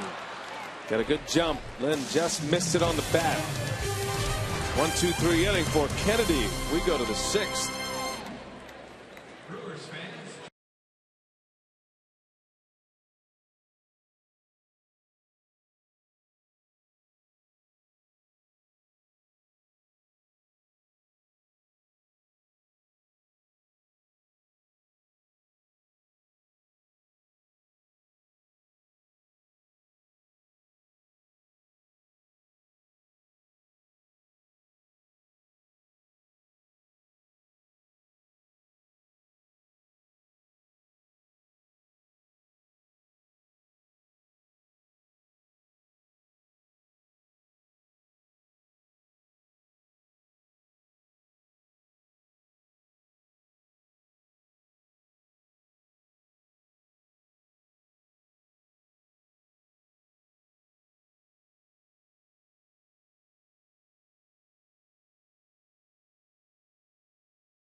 With a 4-1 lead over the Padres as we start the 6th. And on Sunday afternoon, the Brewers Community Foundation joined other sponsors in an opening ceremony celebration for the 2015 JCC Maccabee Games.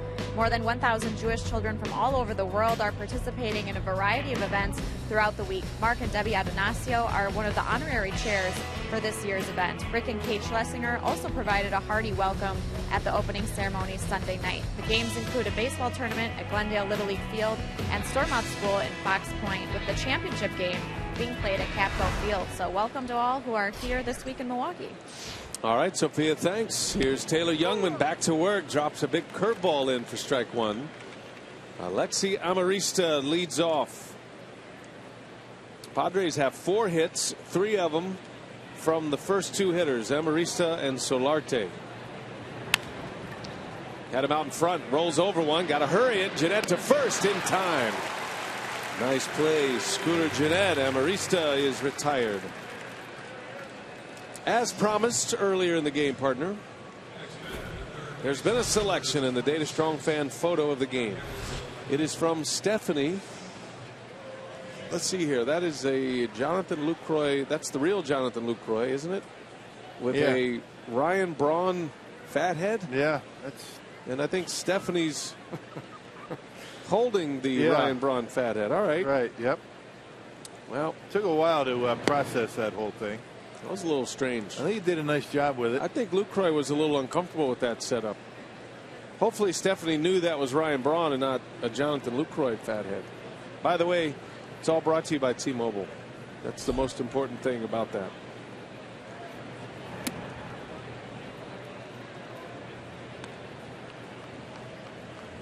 John Harris, Solarte, 2 hits tonight. Do you have any of those fat heads in your garage? No. But if I was a kid and the fat heads would have been out, I would have been all over that. I had all those milk posters. You know, those Got Milk posters. Cal Ripken. I think Ken Griffey Jr. There's one more. I can't remember who it was. I had a sweet Marcus Allen poster. And he was a Raider. I didn't really care for the Raiders, but I really liked Marcus Allen. Did he live in Texas at some point? No, there's no connection. I'm not sure why that came about. Wow. There's a strike. I would have figured you would have had a bunch of Earl Campbell stuff around you. Oh, I had a lot of Earl Campbell stuff. That's a good call. A lot of Earl Campbell. Had part of Earl's jersey once. Part? Back in the tearaway days. Yeah. Remember that? So as kids, when we'd go watch, Did you drag him down on a long run? Yeah, no, we'd go out. They'd let kids on the field after the game, and we'd always run right for Earl. 1977. And you ripped his jersey off. I tried to, oh yeah, everybody, he would have no jersey by the time he got to the locker room. I got half of his 2 ones. Off the end of the bat, coming in, Peterson. Out number 2. You should bring that in someday. I'd like to see it. I don't have it anymore. It disintegrated. Taylor Youngman, a Texas Longhorn, just like Earl the Pearl. The Tyler Rose. Earl Campbell. He makes a mean sausage, you know. He could give Clements a run for their money. He does. I saw him on TV about a month ago. He's got a restaurant, doesn't he? He's got a lot of stuff going on. Yep, restaurant, sausage company. Right. Yep. That was my guy.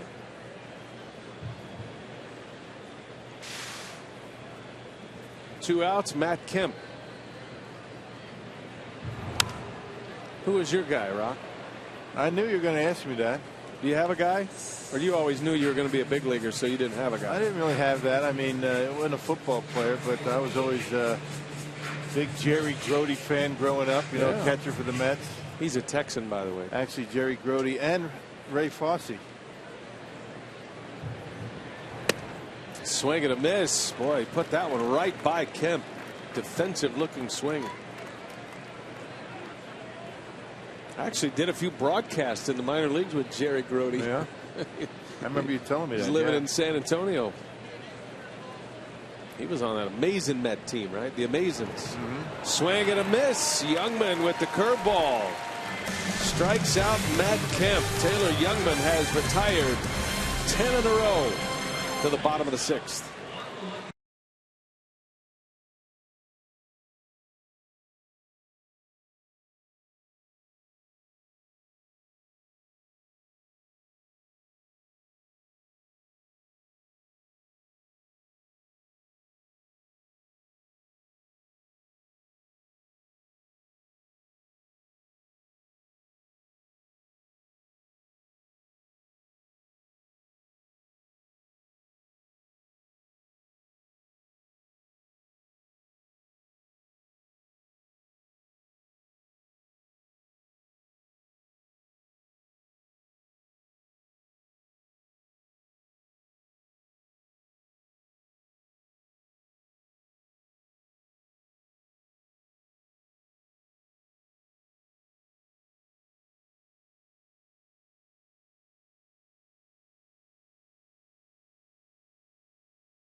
A reminder, Saturday is a doubleheader of key pennant race baseball games on Fox Sports 1. Dodgers Pirates at 2:30 Central. At 6 p.m. Central, it is the Cardinals and the Brew Crew. That's on Fox Sports 1, streaming live on Fox Sports Go.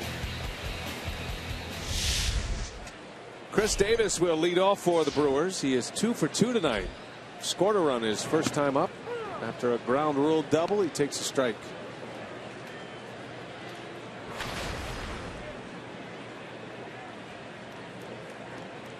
Davis with a double and a single. He's hit the ball sharply both occasions.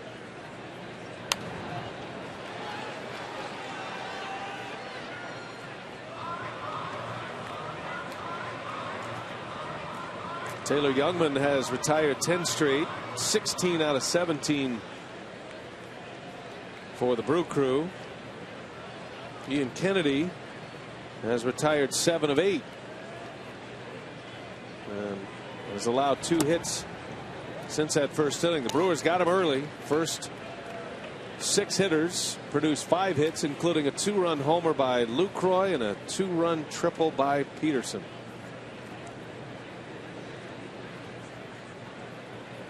Four runs on 7 hits for Milwaukee. He mixes it up nicely, does Ian Kennedy. Fastballs both in and out. He's going to try and get you out on the outside corner, but he will come inside from time to time. Good changeup, slider. And you can see how Chris Davis has made contact tonight. I mean, that's smoking the baseball right there. Those velocities off the bat. Now his average exit velocity on a batted ball is 81 miles per hour, 81.7 to be exact. And so that's a great tool. I like the hit velocity.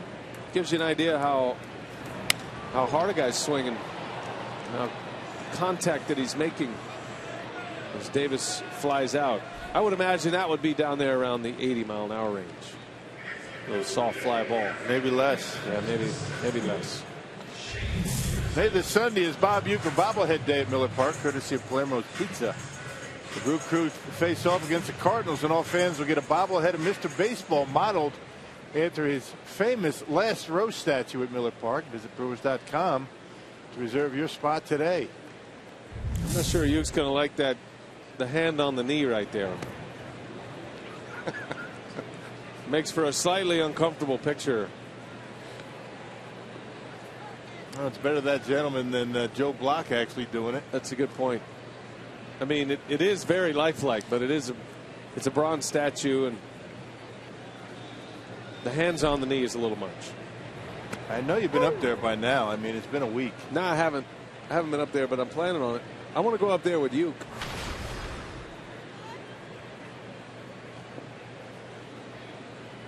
I'm sure he'll be up for it. He likes walking around the ballpark, taking pictures.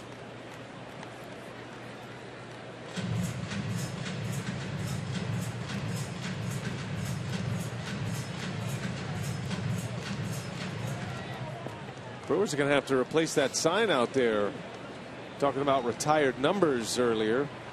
Uecker in his 60th season in the big leagues. There is a new sign coming, I think. 50 still looks impressive, but it's 10 years old. Yeah. It's amazing, isn't it? Sell that, you better you get some pretty good money for it. Yeah, it is. It's amazing to watch you go at it. I mean, as energetic as he is, he's been around a good long time. The face or the voice of Brewers baseball from the beginning. He's got a lot to teach, a lot to he helps us all out. Just his enthusiasm every day. Peterson out to short. Amarista will make the play for out number 2.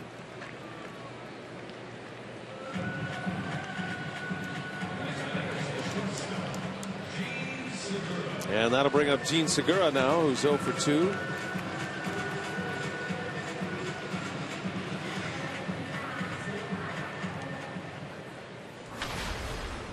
Got some finals coming in. The Tigers hung on to win. They beat the Royals 2-1.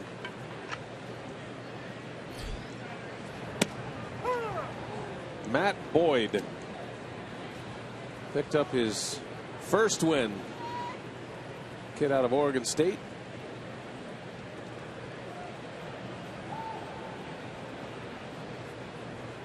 First big league win.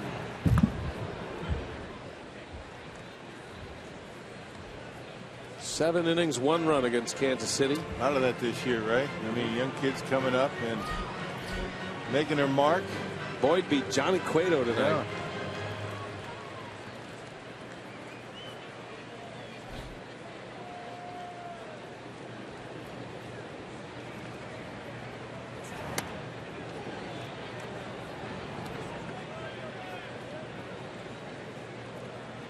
Now 2 extra inning games, make it 3 extra inning games tonight. White Sox had a walk-off against Tampa Bay. Rockies had a walk-off against the Mariners, and the Orioles won on the road against Oakland. All extra inning games. To third, Solarte just in time to get Segura. 3 up, 3 down. 4-1 Brewers. 6 in the books at Miller Park.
Four to 1 as we go to the 7th inning. Back to our trivia. Brought to you by Carsuit.com. The last pair of brothers to each record 100 career homers. Was it the Uptons? Oh no, it was J.D. and Stephen Drew, the last brother combination to do it. The DiMaggios are on there, Rock. That was a good call. The Boyers, the Boones, the Drews, the Uptons. Yeah, the Alomars are on the list as well. Sandy had 112. He just snuck in there. Delman and Dimitri Young. Bob and Irish Musil. We did pretty good. I would not have gotten the Musil brothers. No. Schaefer comes in to play center field. Brewers with a 4-1 lead.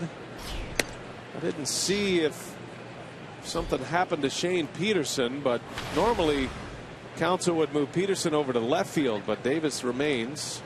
Could be just a defensive move here. But Youngman working on a 4-hitter. He has given up just 1 run, which came in the first. First 4 batters he faced, gave up 3 hits and a sac fly to Kemp, and nothing since. Only 1 hit since that time. That was a single by Solarte in the 3rd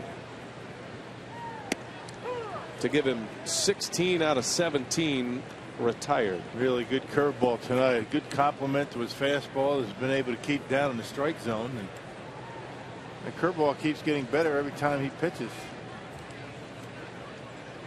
Upton, Alonso, and Jerko, first 3 up, and there's strike 2. Dotting that outside corner. I think he had Upton thinking about a curveball there, but slipped the fastball by him. Look at the pattern right there on the outside corner, down and away. That's where he's been living tonight. Now Lucroy wants it up, and a curveball swung on, missed. That was a deke by Lucroy. Just in case somebody was watching him. Upton strikes out. 7th strikeout for Taylor Youngman. Yeah, a lot of times when you give a target like that, I mean, a hitter can sense when you're moving around like that, maybe. And when you put a target up like that, it's always a fastball. So good deke by Lucroy, and Youngman able to put the curveball down in the zone. Well, he's had a great curveball tonight.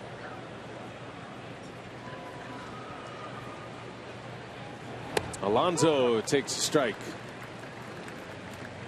Youngman has 96 pitches at this point. 66 of them for strikes. Yeah, only 30 out of the zone. Something else, isn't it?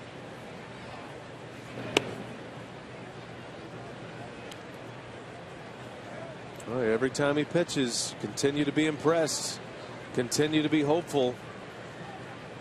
If you're trying to get back in a pennant race as early as next year, it's going to take some surprises like Taylor Youngman.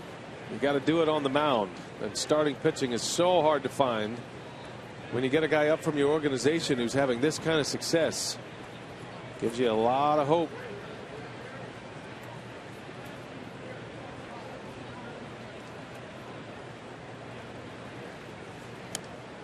Yeah, especially when he comes up and you have no expectations at all on him, right? I mean, if he was a big, a guy that was just dominating the minor leagues, you count on him to come up here at some point. The Brewers really didn't have that intention, right? He comes up, he makes a couple of starts, they just can't take him out of the rotation, and he's been one of the best. That ball's hammered into center field. Logan Schaefer can't get there, can't cut it off. It's going to go to the wall. Yonder Alonso rips one. They had him played into the gap in left center, and Alonso found the right center field gap. That's a one-out double. I'm not thinking he's going to pull the baseball. Alonso got one out over the plate and able to center on it.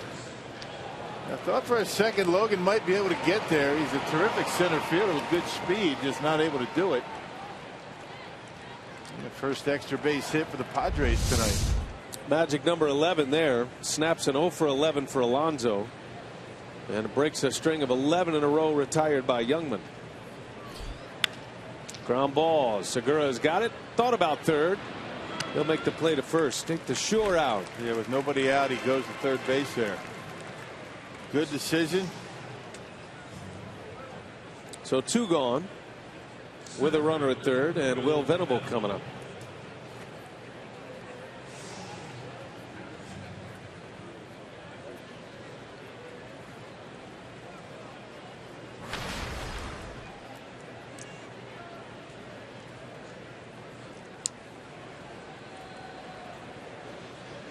Jefferson Smith, the late inning combo for Craig Counsell. Wow, how about that play by Lucroy?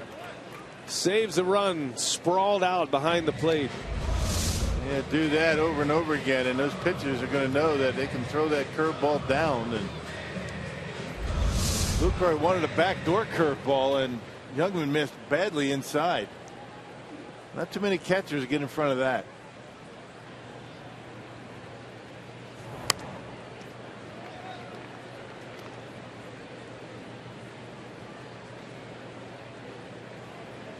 Youngman's spot in the batting order is due second in the bottom of the 7th. Counsell would love to get him through this top of the 7th. Venable lines one over the glove of Perez. That's an RBI base hit.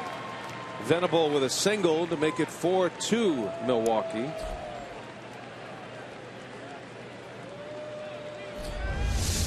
Yeah, got behind in the count. Third time through the batting order. This time Venable able to square it up and rip it down there over the head of Perez,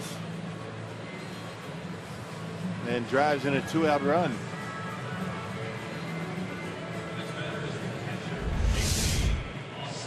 Much different when a hitter has the count in his favor. That was a 2-0 pitch.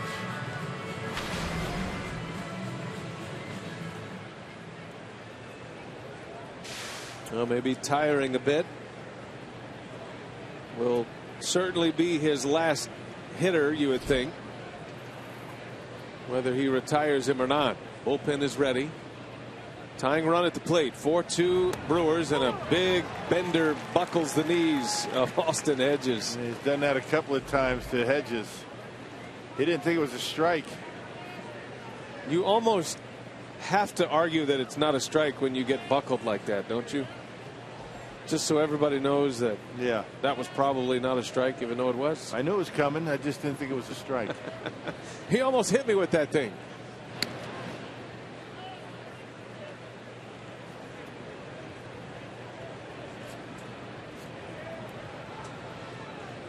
And the way Youngman, because he stands on the third base side of the rubber and is far across his body, feels like he's throwing that curveball at you from behind your back. Yeah. There's a fastball, and he was late. Fouls it back. Probably where he aims. Probably aims right at the shoulder of the hitter, and by the time he gets to home plate, it ends up on the outside corner. It's interesting to compare the land area for Ian Kennedy right down the middle of the rubber, you'd say, and then the land area for Taylor Youngman, which is way over there to the right of the rubber. And who drags their foot more, right? Look at that. Look at that mark. That is a skid mark out there. Yeah, it is. And it's lined up directly towards the third base dugout. That's what's so unusual about it. Yeah, right at a 45-degree angle. You don't see many marks like that from a pitcher. A strikeout to end the inning. A career high 8 punch-outs for Taylor Youngman, and he'll exit with a 4-2 lead.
Us up. We're heading to the bottom of the 7th.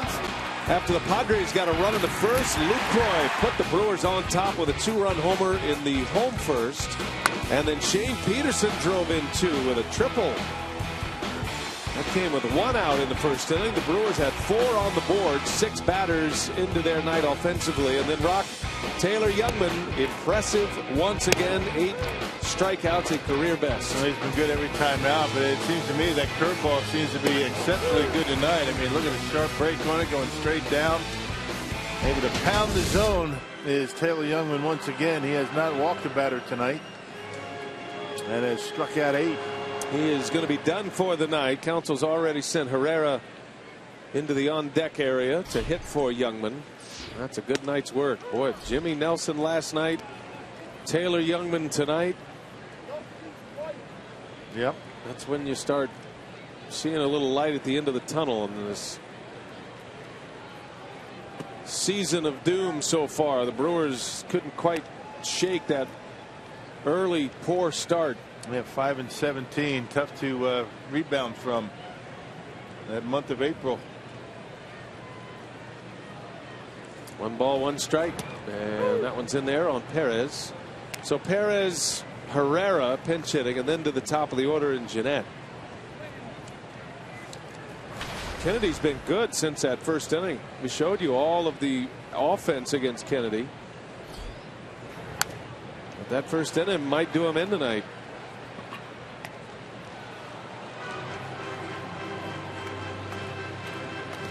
A 4-run first. Padres just got 1 in the 7th to make it 4-2 on an RBI from Will Venable.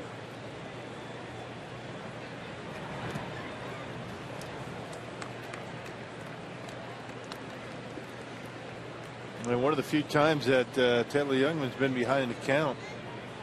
A 2-0 fastball to Venable that he hit hard into left field.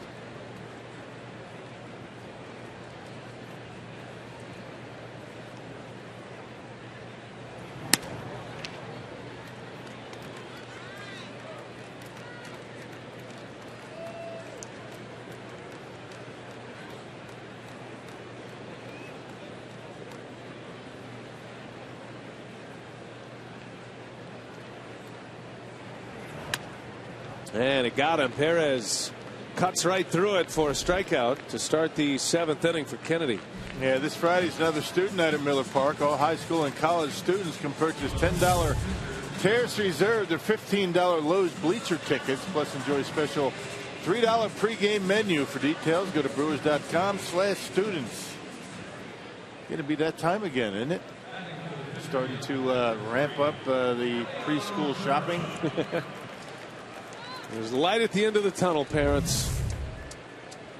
And while we're at it, we send our best out to all of those teachers getting their classrooms ready soon.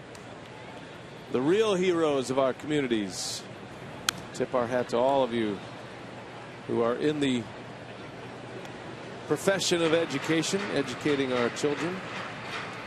One of the most honorable professions you can have. Without a doubt. My dad was a teacher, principal. Herrera takes a ball up and away.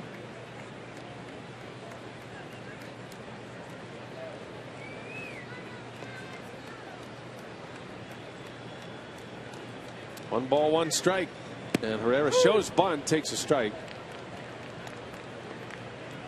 Can close the book officially on Youngman with this pinch hit appearance by Herrera. 7 innings, 6 hits, 2 runs, and 8 punch-outs. Did not walk a batter tonight. Career high in strikeouts.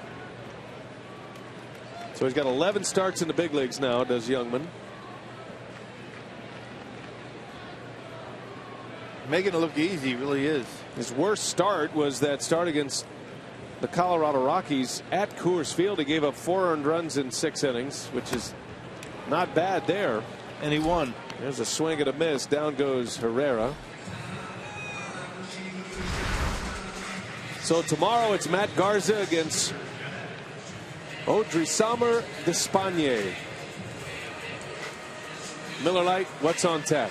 I'm glad we're not on tomorrow. Odrisamer. I said that wrong. Don't have to say that name. Odrisamer Despaigne. I think Despaigne is enough. He pitched well against the Brewers last year, remember, in San Diego. Miller Lite, what's on tap? No TV tomorrow. We'll be on Rock's boat, cruising down the Milwaukee River. I'll be listening to Uke and Joe Block. All across the Brewers radio network. I do watch when we're not on, or I should say I listen. Sure. Don't get a chance to hear Uke all that often. It's fun to be a fan every now and then. Of course, I'm not in a tie and don't have all my papers out. Usually a Miller product, very close at hand. Don't have strange voices in your ears. Very, very strange. Like the one that just came in right there. 0-2 pitch, and Jeanette strikes out to end the inning, and Kennedy is just getting stronger. Just struck out the side in the 7th.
Hotel and Casino. Book your stay now.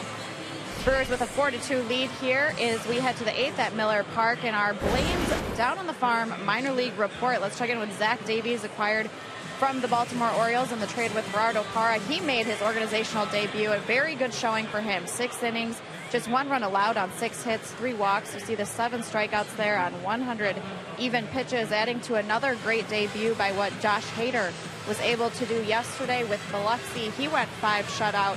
9 strikeouts for him as well. So Craig Counsell said this one was a good test for Zach Davies. He said going up against Oklahoma City, the Dodgers affiliate, they have a great team, good hitters. So showing up and putting together a good outing in his debut.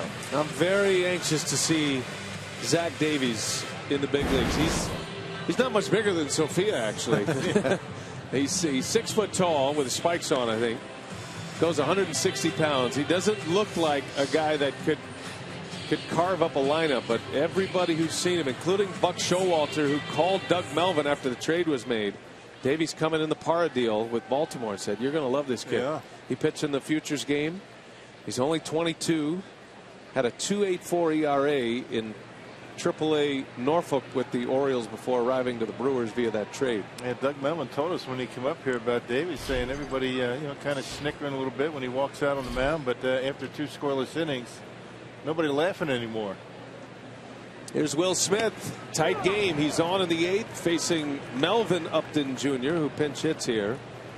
That'll close the book on Ian Kennedy. Yeah, came in last night in the 8th inning, a couple of men on, and struck out both batters that he faced. Got Alonso and Jerko. And for Kennedy, he goes 7 innings. 4 runs, all earned. Gave up all 4 of those runs on 2 swings in the first inning. Lucroy and Peterson. Sometimes that's all it takes, right? Guy, one of the solid starting pitcher for many years, and just came out a little bit flat. The Brewers jumped on him. Good thing they did. Melvin Upton at an 0-2 count. And it's understandable for Kennedy. If you weren't with us earlier, he just got back with the Padres. He's been on paternity leave. He and his wife welcoming in their 4th daughter. So all things being considered in his whirlwind last few days, Kennedy showed pretty well here tonight. But he's down. Smith will try to get the Brewers through this 8th.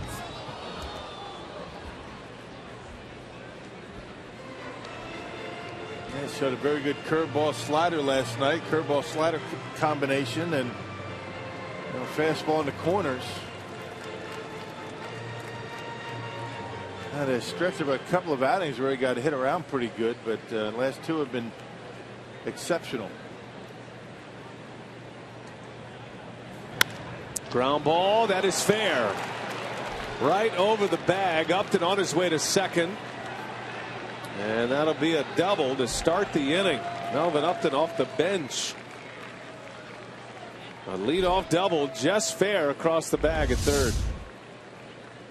Upton has had 2 horrible seasons, including this one, but able to sneak it inside that third baseline, and a leadoff double for San Diego. That brings the tying run to the plate, and the top of the order coming up.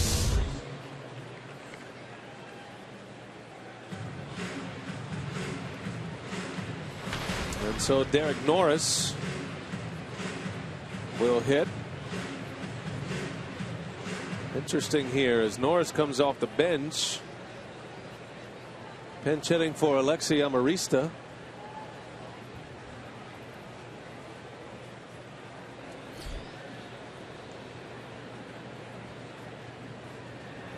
Murphy going with some power here and wanting to avoid the lefty on lefty matchup with Amarista and Will Smith. You got another bit of power coming up. I mean, that's the idea.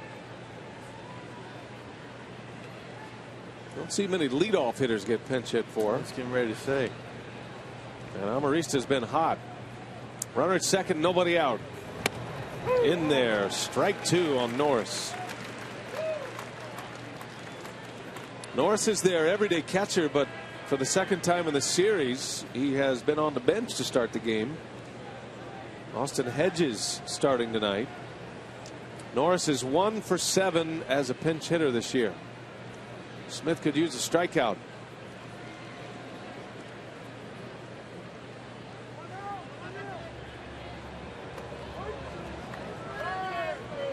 And checking out the numbers in Amarista, 207 against lefties. Remember, he's hitting about 210 overall. So it's been a rough start for him, both right-handed and left-handed, but the Padres electing to go with Norris. Bench a little bit thin for San Diego, only 2 left. Clint Barmas and Brett Wallace. No balls, 2 strikes. And did he go? Yes, he did. Unable to check his swing. Norris is out. A strikeout for Will Smith. Another good block by Lucroy. That was a tough one to block, too. A sharp breaking ball from Will Smith. Watch where it bounces. And Lucroy able to not only keep it in front, but keep it close. And Upton has to stay at second base. It's not just that he blocks it, he gets on it so fast. In case Norris took off to first, and with a base open, he certainly had that right, but Lucroy was right there. If you block a pitch like that, and then you have to secure the strikeout at first, a guy with Melvin Upton's speed, he's got a chance to make it to third. Man, Norris never even made an attempt to go to first. He was upset about the call. A leadoff double. Upton still at second. 1 out now. Here is Solarte, the switch hitter. Pickoff play. Oh, Upton just back. The throw beat him. Somehow Upton got a hand in there. Jerry Naron, the bench coach, immediately goes to the phone to the clubhouse. They're going to take a look at this one. Yeah, he's safe. It's a good call. Brian Knight, the second base umpire. The throw was there. That's about all that Melvin Upton can get. I mean, you take your lead based on how you can barely get back, and he just did get barely back.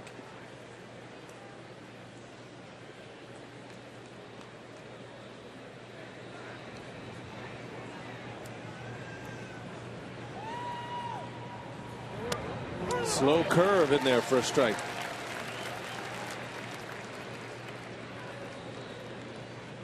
Solarte, the switch hitter, 2 for 3 tonight.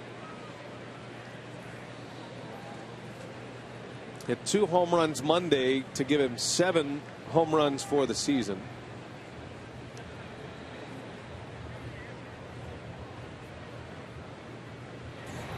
And a wave and a miss. 0-2 the count. And all of his home runs have come as a left-handed hitter. Much better from the left side, hitting around 200 as a right-handed hitter. Actually 1 home run.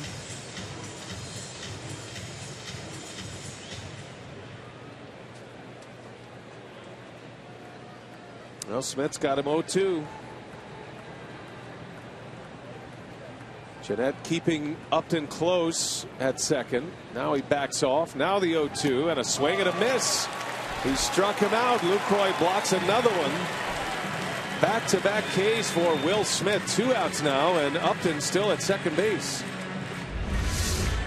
That's exactly where you want that breaking ball. Lucroy has proven that his pitching staff is going to be able to block it, so you throw it down there with men on base. Solarte upset with himself, and that might be it for Will Smith. Here comes Craig. And he wants Jeremy Jeffress. He's got Matt Kemp coming up. Good work by Will Smith. He gave up a leadoff double. Comes back with back-to-back strikeouts. Got a pitching change at Miller Park.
friend here lately, Rock. Yeah, last 6 outs have all been strikeouts.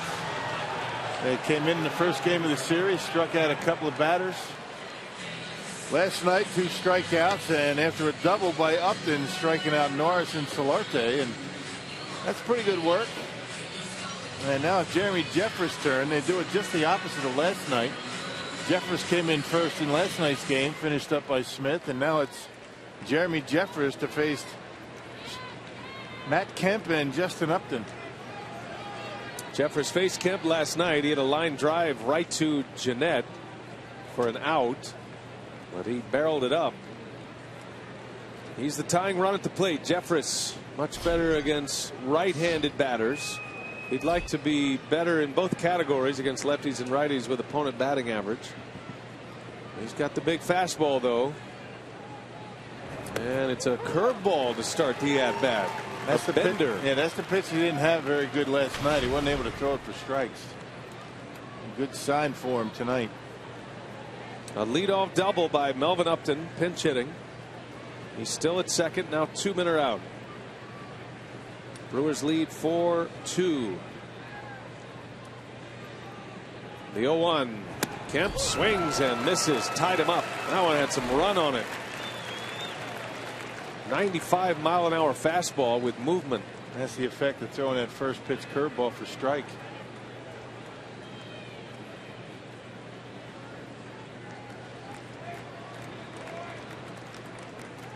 Oh, and 2 the count. Let's see what he has in mind for Kemp.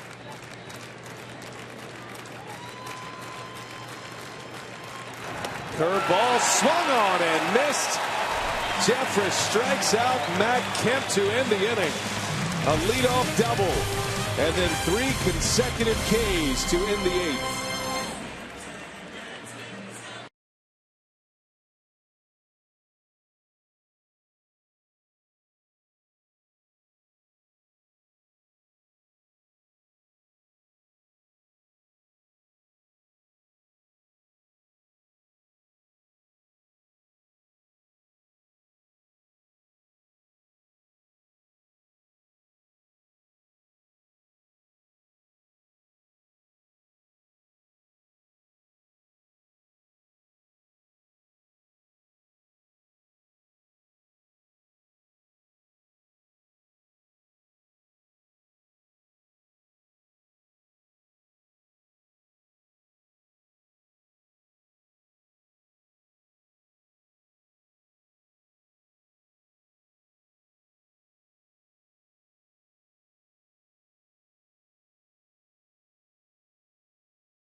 Enjoying a 4-2 lead. Some outstanding pitching. It all started with Taylor Youngman out on the hill for Milwaukee, Davey. Curveball after curveball after curveball. A career high 8 strikeouts. Boy, it was outstanding. You know, back in the day, we called that curveball, you know, an Uncle Charlie. Well, tonight, I think it's not an Uncle Charlie. It's Lord Charles. And very nice. It's royalty tonight. That's how good his curveball's been. Well, that Big 12-6 curveball's been working really well for Youngman as well here tonight at Marshfield Clinic. Shining moment of the game. Work for the relief corps of Smith and Jeremy Jeffress as well in that 8th inning. And Milwaukee looking to add maybe a little bit of insurance. They're up 4-2 right now. We'll hear from the crew. Brewers live postgame on the way, B.A. All right, I like that. Lord Charles, the name of the game tonight from Davey Nelson. He's right. A lot of curveballs, and they have been effective against the Padre offense. Got some changes here for San Diego. Marcus Mateo is on to pitch. Ian Kennedy, 7 innings, 4 runs. He's on the hook for the loss. Taylor Youngman went 7, 2 runs, in line for the win. And Lucroy sends one into the seats down the right field line. And Mateo with the hat turned off to the side. We had a big discussion about that last night. He's allowed to do that if he wants. 15th appearance for Mateo. Pitched on Monday night here at Miller Park. Gave up a run on a home run in 1 inning of work.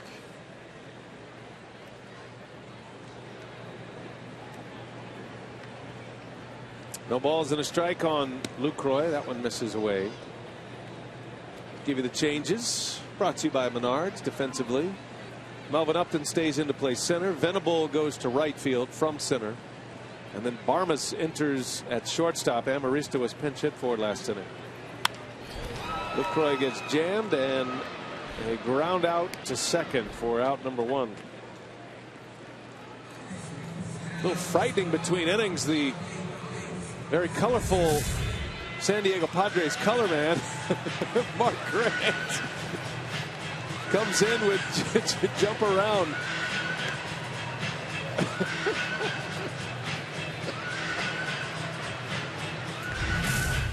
That's a lot. He's still breathing hard. He's glistening. That dome is glistening. They got to evaluate his medication. Not a funnier guy, more fun guy to be around than Mark Grant. Always a lot of fun when he's in town. That was a little bit of a sneak attack. He's hard to be snuck up upon. He's stealth. But he look at him. He's down there and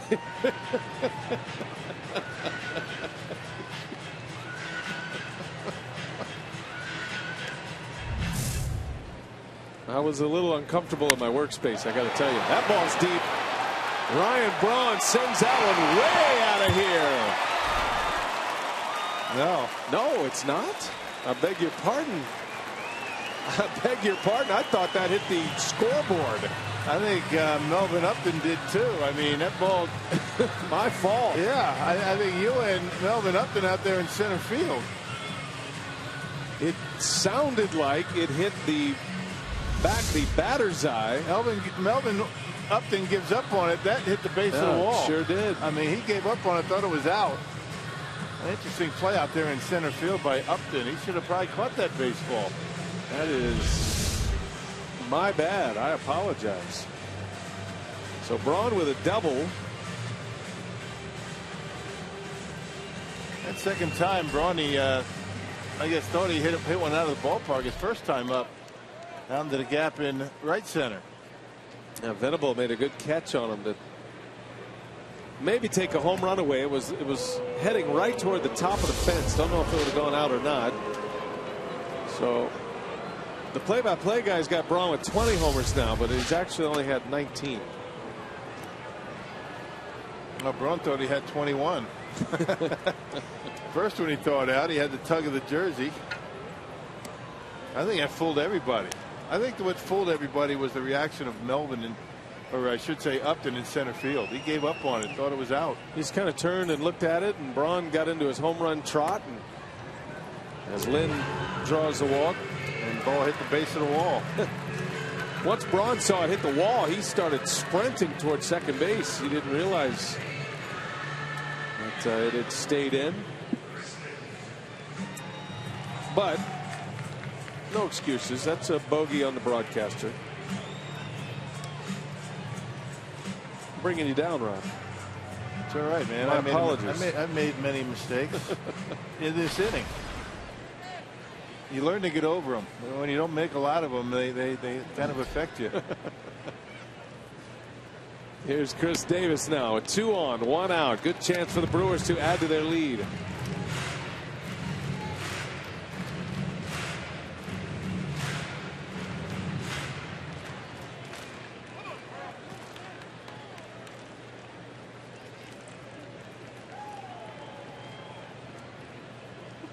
Davis with 2 hits tonight. He's hit the ball hard on both occasions, and that one's in there. Breaking ball for a strike.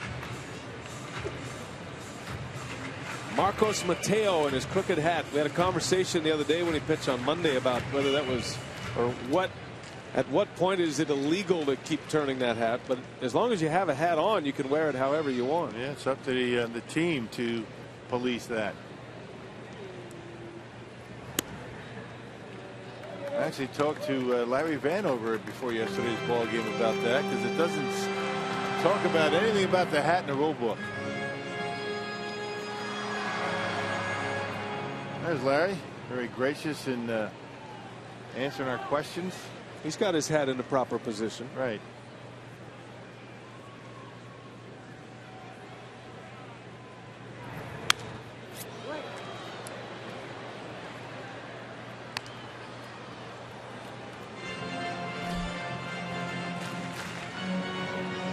Saw Davis before the game. He was signing a lot of autographs after batting practice, and I saw one of the kids that he signed for had a Chris Davis baseball. This little kid was really excited about it. He said, "I hope he hits a home run." I said, "He'll hit a home run tonight." Might be his last chance to do it. He does have 2 hits. In the air to center, right off the end of the bat, and Upton makes a catch for the second out.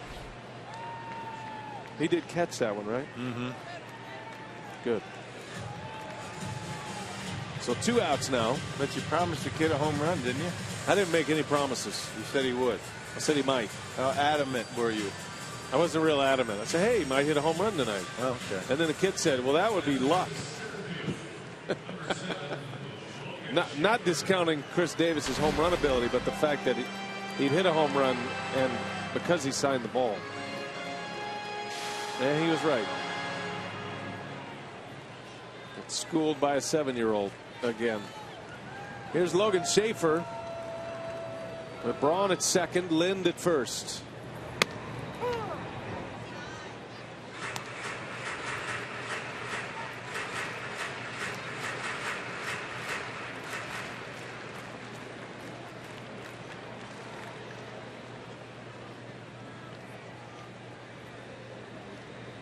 Brewers lead 4-2, trying to add to it. Save situation right now, and Counsell has K-Rod loosening. If the Brewers score and score out of a save opportunity, then we'd see Corey Knebel.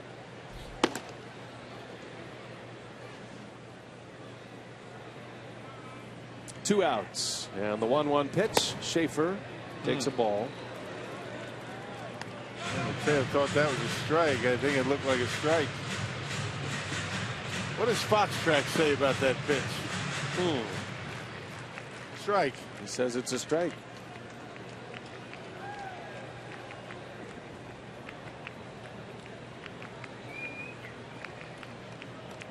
Two and one.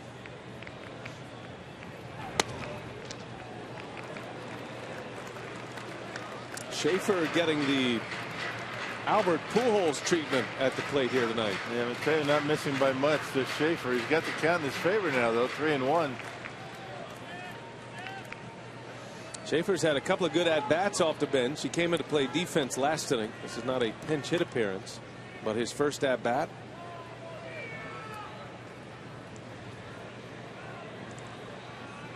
Three balls, one strike. And he slaps it into left field, a base hit. Here comes Braun. The throw all the way through is late. Braun scores. Everybody else advances. There you go. How about that, Logan Schaefer? Makes it 5-2 Milwaukee. A nice at bat. And double in a pinch hitting role last night. And a big base hit to give the Brewers a 3-run lead tonight. An opposite field base hit. That's a nice stroke. And Ryan Braun able to come around to score. They tried to throw him out at home. Both runners able to advance. Our Badger Mutual Insurance run of the game. 5-2 Cruz. Still two outs. Now second and third. Segura takes a strike. RBI single for Schaefer. Advancing on the throw.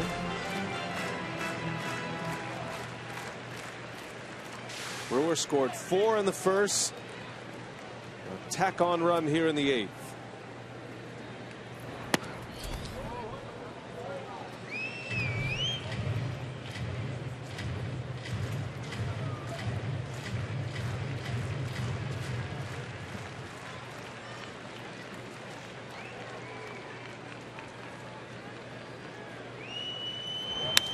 Into center field, dropping fast, and it's down, and it gets by.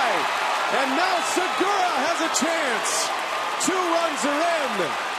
Segura all the way to third.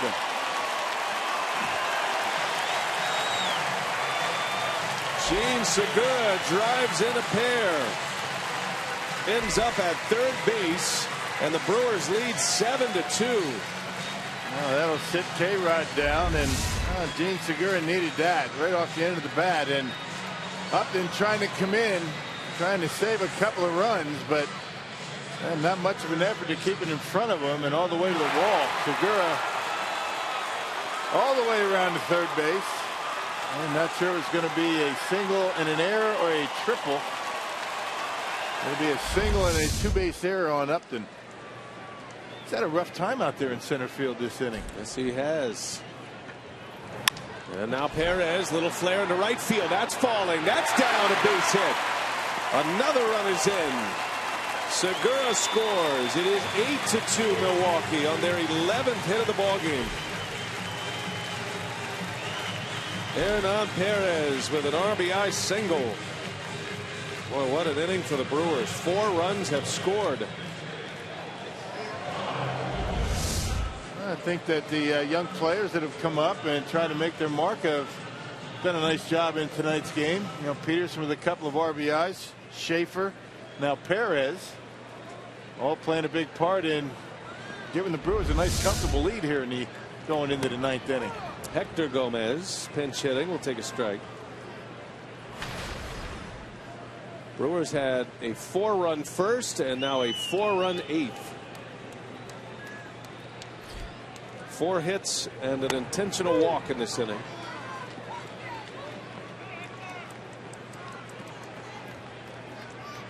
Two RBI hits by Lucroy, Peterson, and Segura. Lucroy's was a homer, Peterson a triple, and Segura just had the single.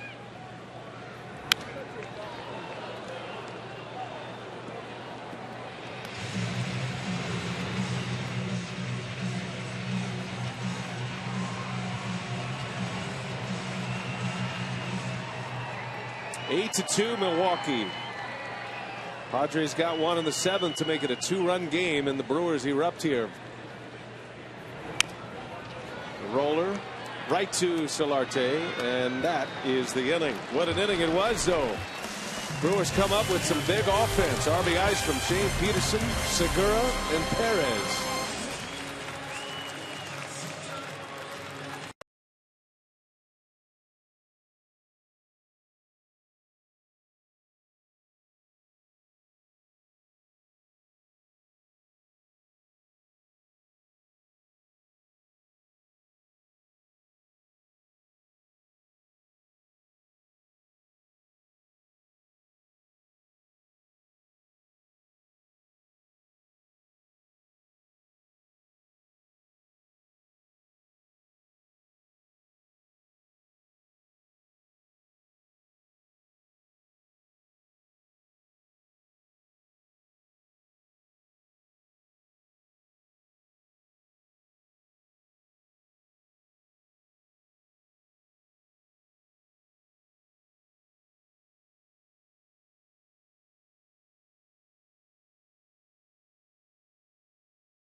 Well, the bats are alive. Last 2 nights, the Brewers with 11 hits in each game.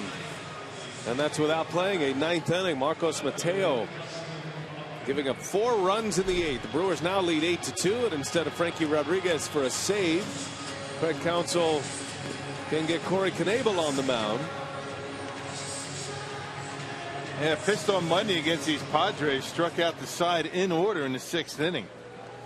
And he's been outstanding. Talking about a good curveball, he's had a pretty good one. 35 strikeouts and 29 in the 3rd innings this year. Big fastball, big curveball, and he's been impressive out of that bullpen. Smith and Jeffress getting through the 8th inning with 3 strikeouts. Smith struck out 2 after a lead double, and then Jeffress a strikeout to get out of the inning. Punched out Matt Kemp. Justin Upton at the plate, 9th inning.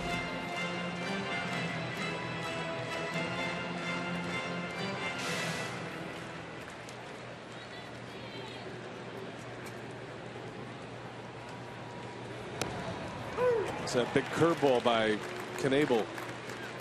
Always cool when Knebel and Youngman pitch in the same game from the same high school and the same college. Youngman was outstanding tonight. 7 innings, 2 earned runs. Those two are good buds. They live close to each other in the offseason. That one's into right field, a base hit for Upton. His 2nd hit of the night.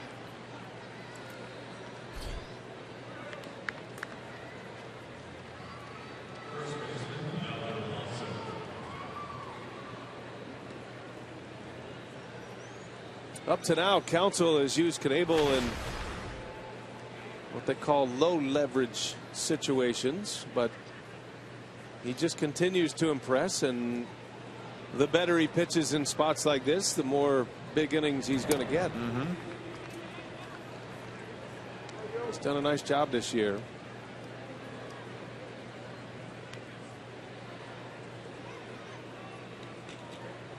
The fact that he's thrown a lot of strikes, I mean, even when he first came up, he wasn't really timid in the strike zone. Why would you? When you can throw in the mid-90s like he does with that good curveball. Very aggressive. There's a strike called. Upton takes 2nd. One thing you can't do when you come into the bullpen or come out of the bullpen is start walking guys. And the Brewers bullpen has been pretty good about that. Yonder Alonso with a runner at 2nd base after the single and advancing on defensive indifference. Knebel wants to go through the signs here. Day game tomorrow, final game of the series with the Padres. No TV, just a reminder, no TV. You can catch it on the Brewers radio network, or if you have the MLB app, you can watch the archive of the Padres telecast. They don't let you watch it live. It blacks it out.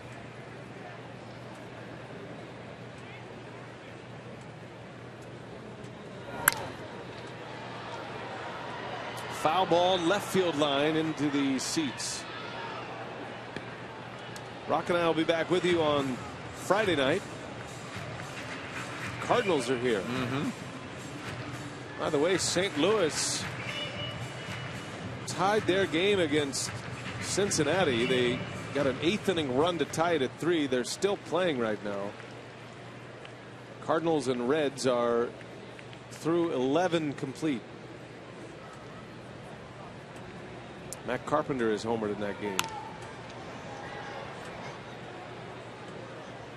Interesting nugget out of Toronto tonight. LaTroy Hawkins got a save against the Twins.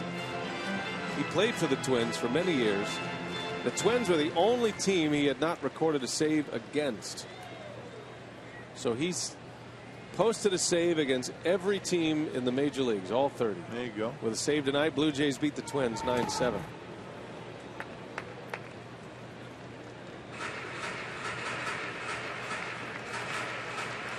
Toronto is surging right now. Yankees lost 2-1 to the Red Sox, so the Blue Jays are now 4.5 back of New York. Blue Jays have won 4 in a row. Yankees have lost 3 in a row.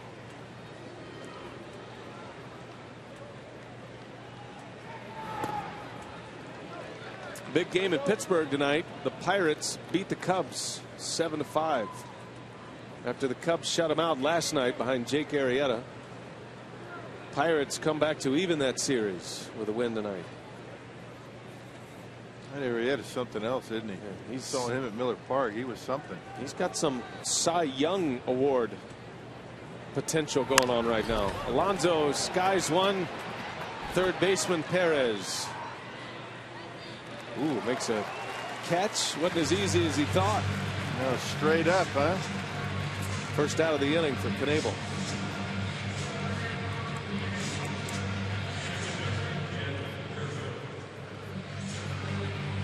Cardinals coming in here a little bit banged up, huh? Matt Adams out. Matt Holliday's out for the year. Holliday's done. Both of those guys with quad injuries, major quad injuries. Right, yeah.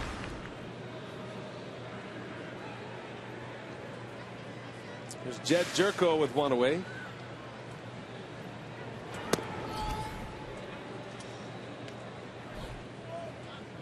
Cardinals will be here Friday, Saturday, and Sunday.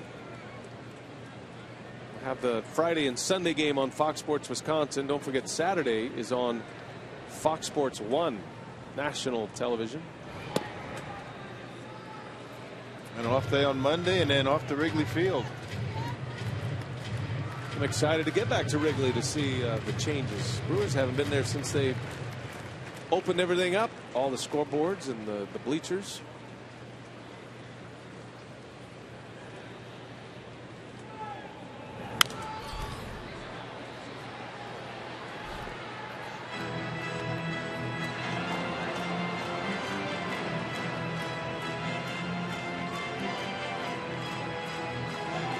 Other games affecting the pennant races tonight. The Mets beat the Marlins, and the Diamondbacks lead the Nationals 11-2. So the Mets chance to go up 2 games in the NL East. Hit hard to right. Braun playing deep, and he's got it for the second out. Upton will tag. He goes to third, but Knebel is an out away from wrapping this one up.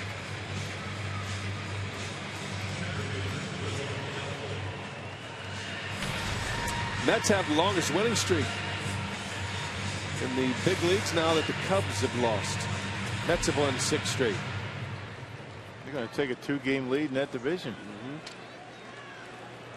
They had a 7-0 lead in that game. They won 8-6. Yeah.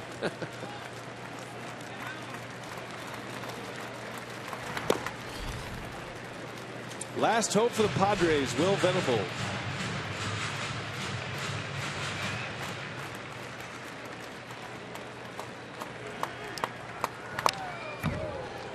Knebel in a 1-1 count.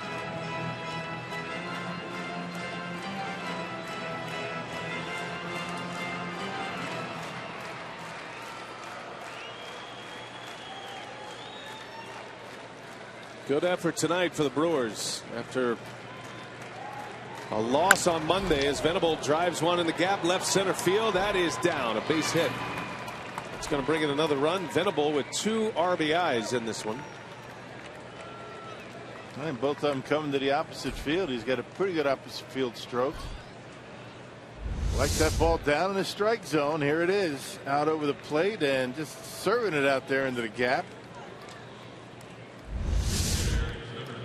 Just like his dad used to do. Max. Brett Wallace will pinch hit. Venable with 2 of the 3 runs, and that one's deep. Wallace jumping on the first pitch, and a long home run out of here.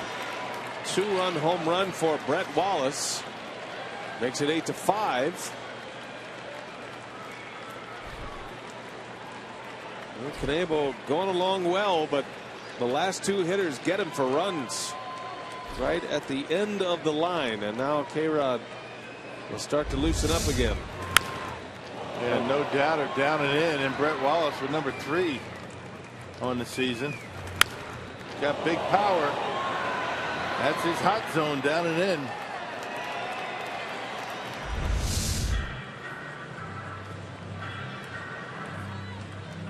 K-Rod back up and throwing. Another base runner, and K-Rod will come in.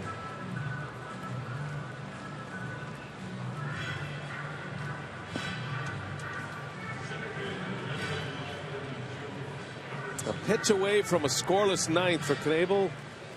Instead, 3 runs are in, and he's still working. Melvin Upton now. Bases empty, 2 outs. Brewers lead 8-5.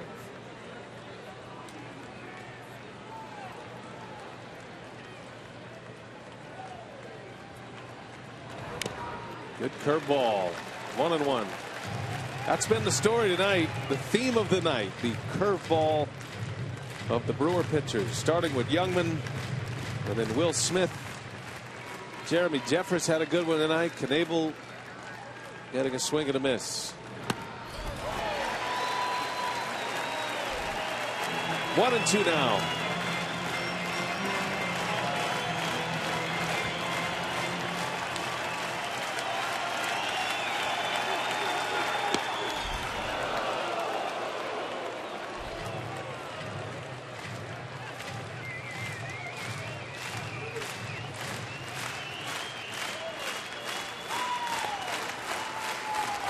And a line drive off the glove of Segura. And here comes K-Rod. So Melvin Upton with a base hit. That'll extend it. 3 consecutive hits for the Padres. 3-run lead. Craig Counsell doesn't want to do it. Got to going to do it. Got to do it. That's a safe situation now for K-Rod. Tying run on deck. And Upton able to hit a curveball in the left field. Hit it pretty good. So Knebel unable to get to the end here. Gives up 4 hits, 3 runs. He's out. Francisco Rodriguez coming in. Got a chance to nail this one down. Only 1 out to get. We'll take a timeout.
He has 2 hits, a double and a single. Keeps the game going, sets up a save situation, and Counsell will bring on Francisco Rodriguez to try to save number 25. 2 outs in the 9th inning and a 3-run lead. Yeah, 3 up, 3 down ninth last night to secure his 24th save, a 142 earned run average, and an opponent batting average of 162. So a 3-run lead, tying run on deck, and a save for Frankie Rodriguez. Derek Norris batting for the 2nd time. Struck out in the 8th. And Upton on his way to 2nd. Brewers got 4 in the 1st, 4 in the 8th. Padres scored a run in the 1st, added 1 on a Venable single in the 7th. Venable struck again earlier in this inning, and then a 2-run homer by Wallace. Each club with 11 hits tonight. There's a strike. 1-1. K-Rod trying to save it for Taylor Youngman.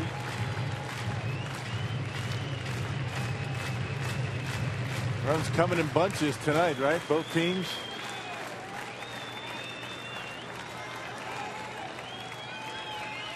In those bookend 4-run innings for the Brewers offensively. Big tonight. That one's in there. Fastball. 1-2 the count on Norris. Yeah, looking at that changeup, and Rodriguez gives him the fastball. That's the thing about Frankie this year. It seems like he knows what they're looking for.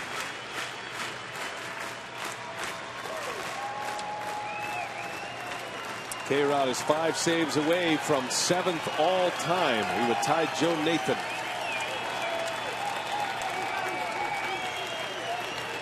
One ball, 2 strikes on Norris. And down he goes. Brewers win tonight. Francisco Rodriguez strikes out Norris to end the game. K-Rod now with 30 consecutive saves going back to last year. That's 25 for him this year. And career save number 373. Makes a winner out of Taylor Youngman, who is now 6-3 with a 2.26 ERA in his 11 big league starts. 8-5 the final. The Brewers win. Time for Brewers Live. Let's check in with Craig and Davey. Craig? All right, exciting finish going in favor of the Brewers. That's the good news. We'll review it. Youngman's big performance. Catch up with him in the clubhouse. Also, a lot of offense tonight for Milwaukee. We'll talk to Craig Counsell more when we come back.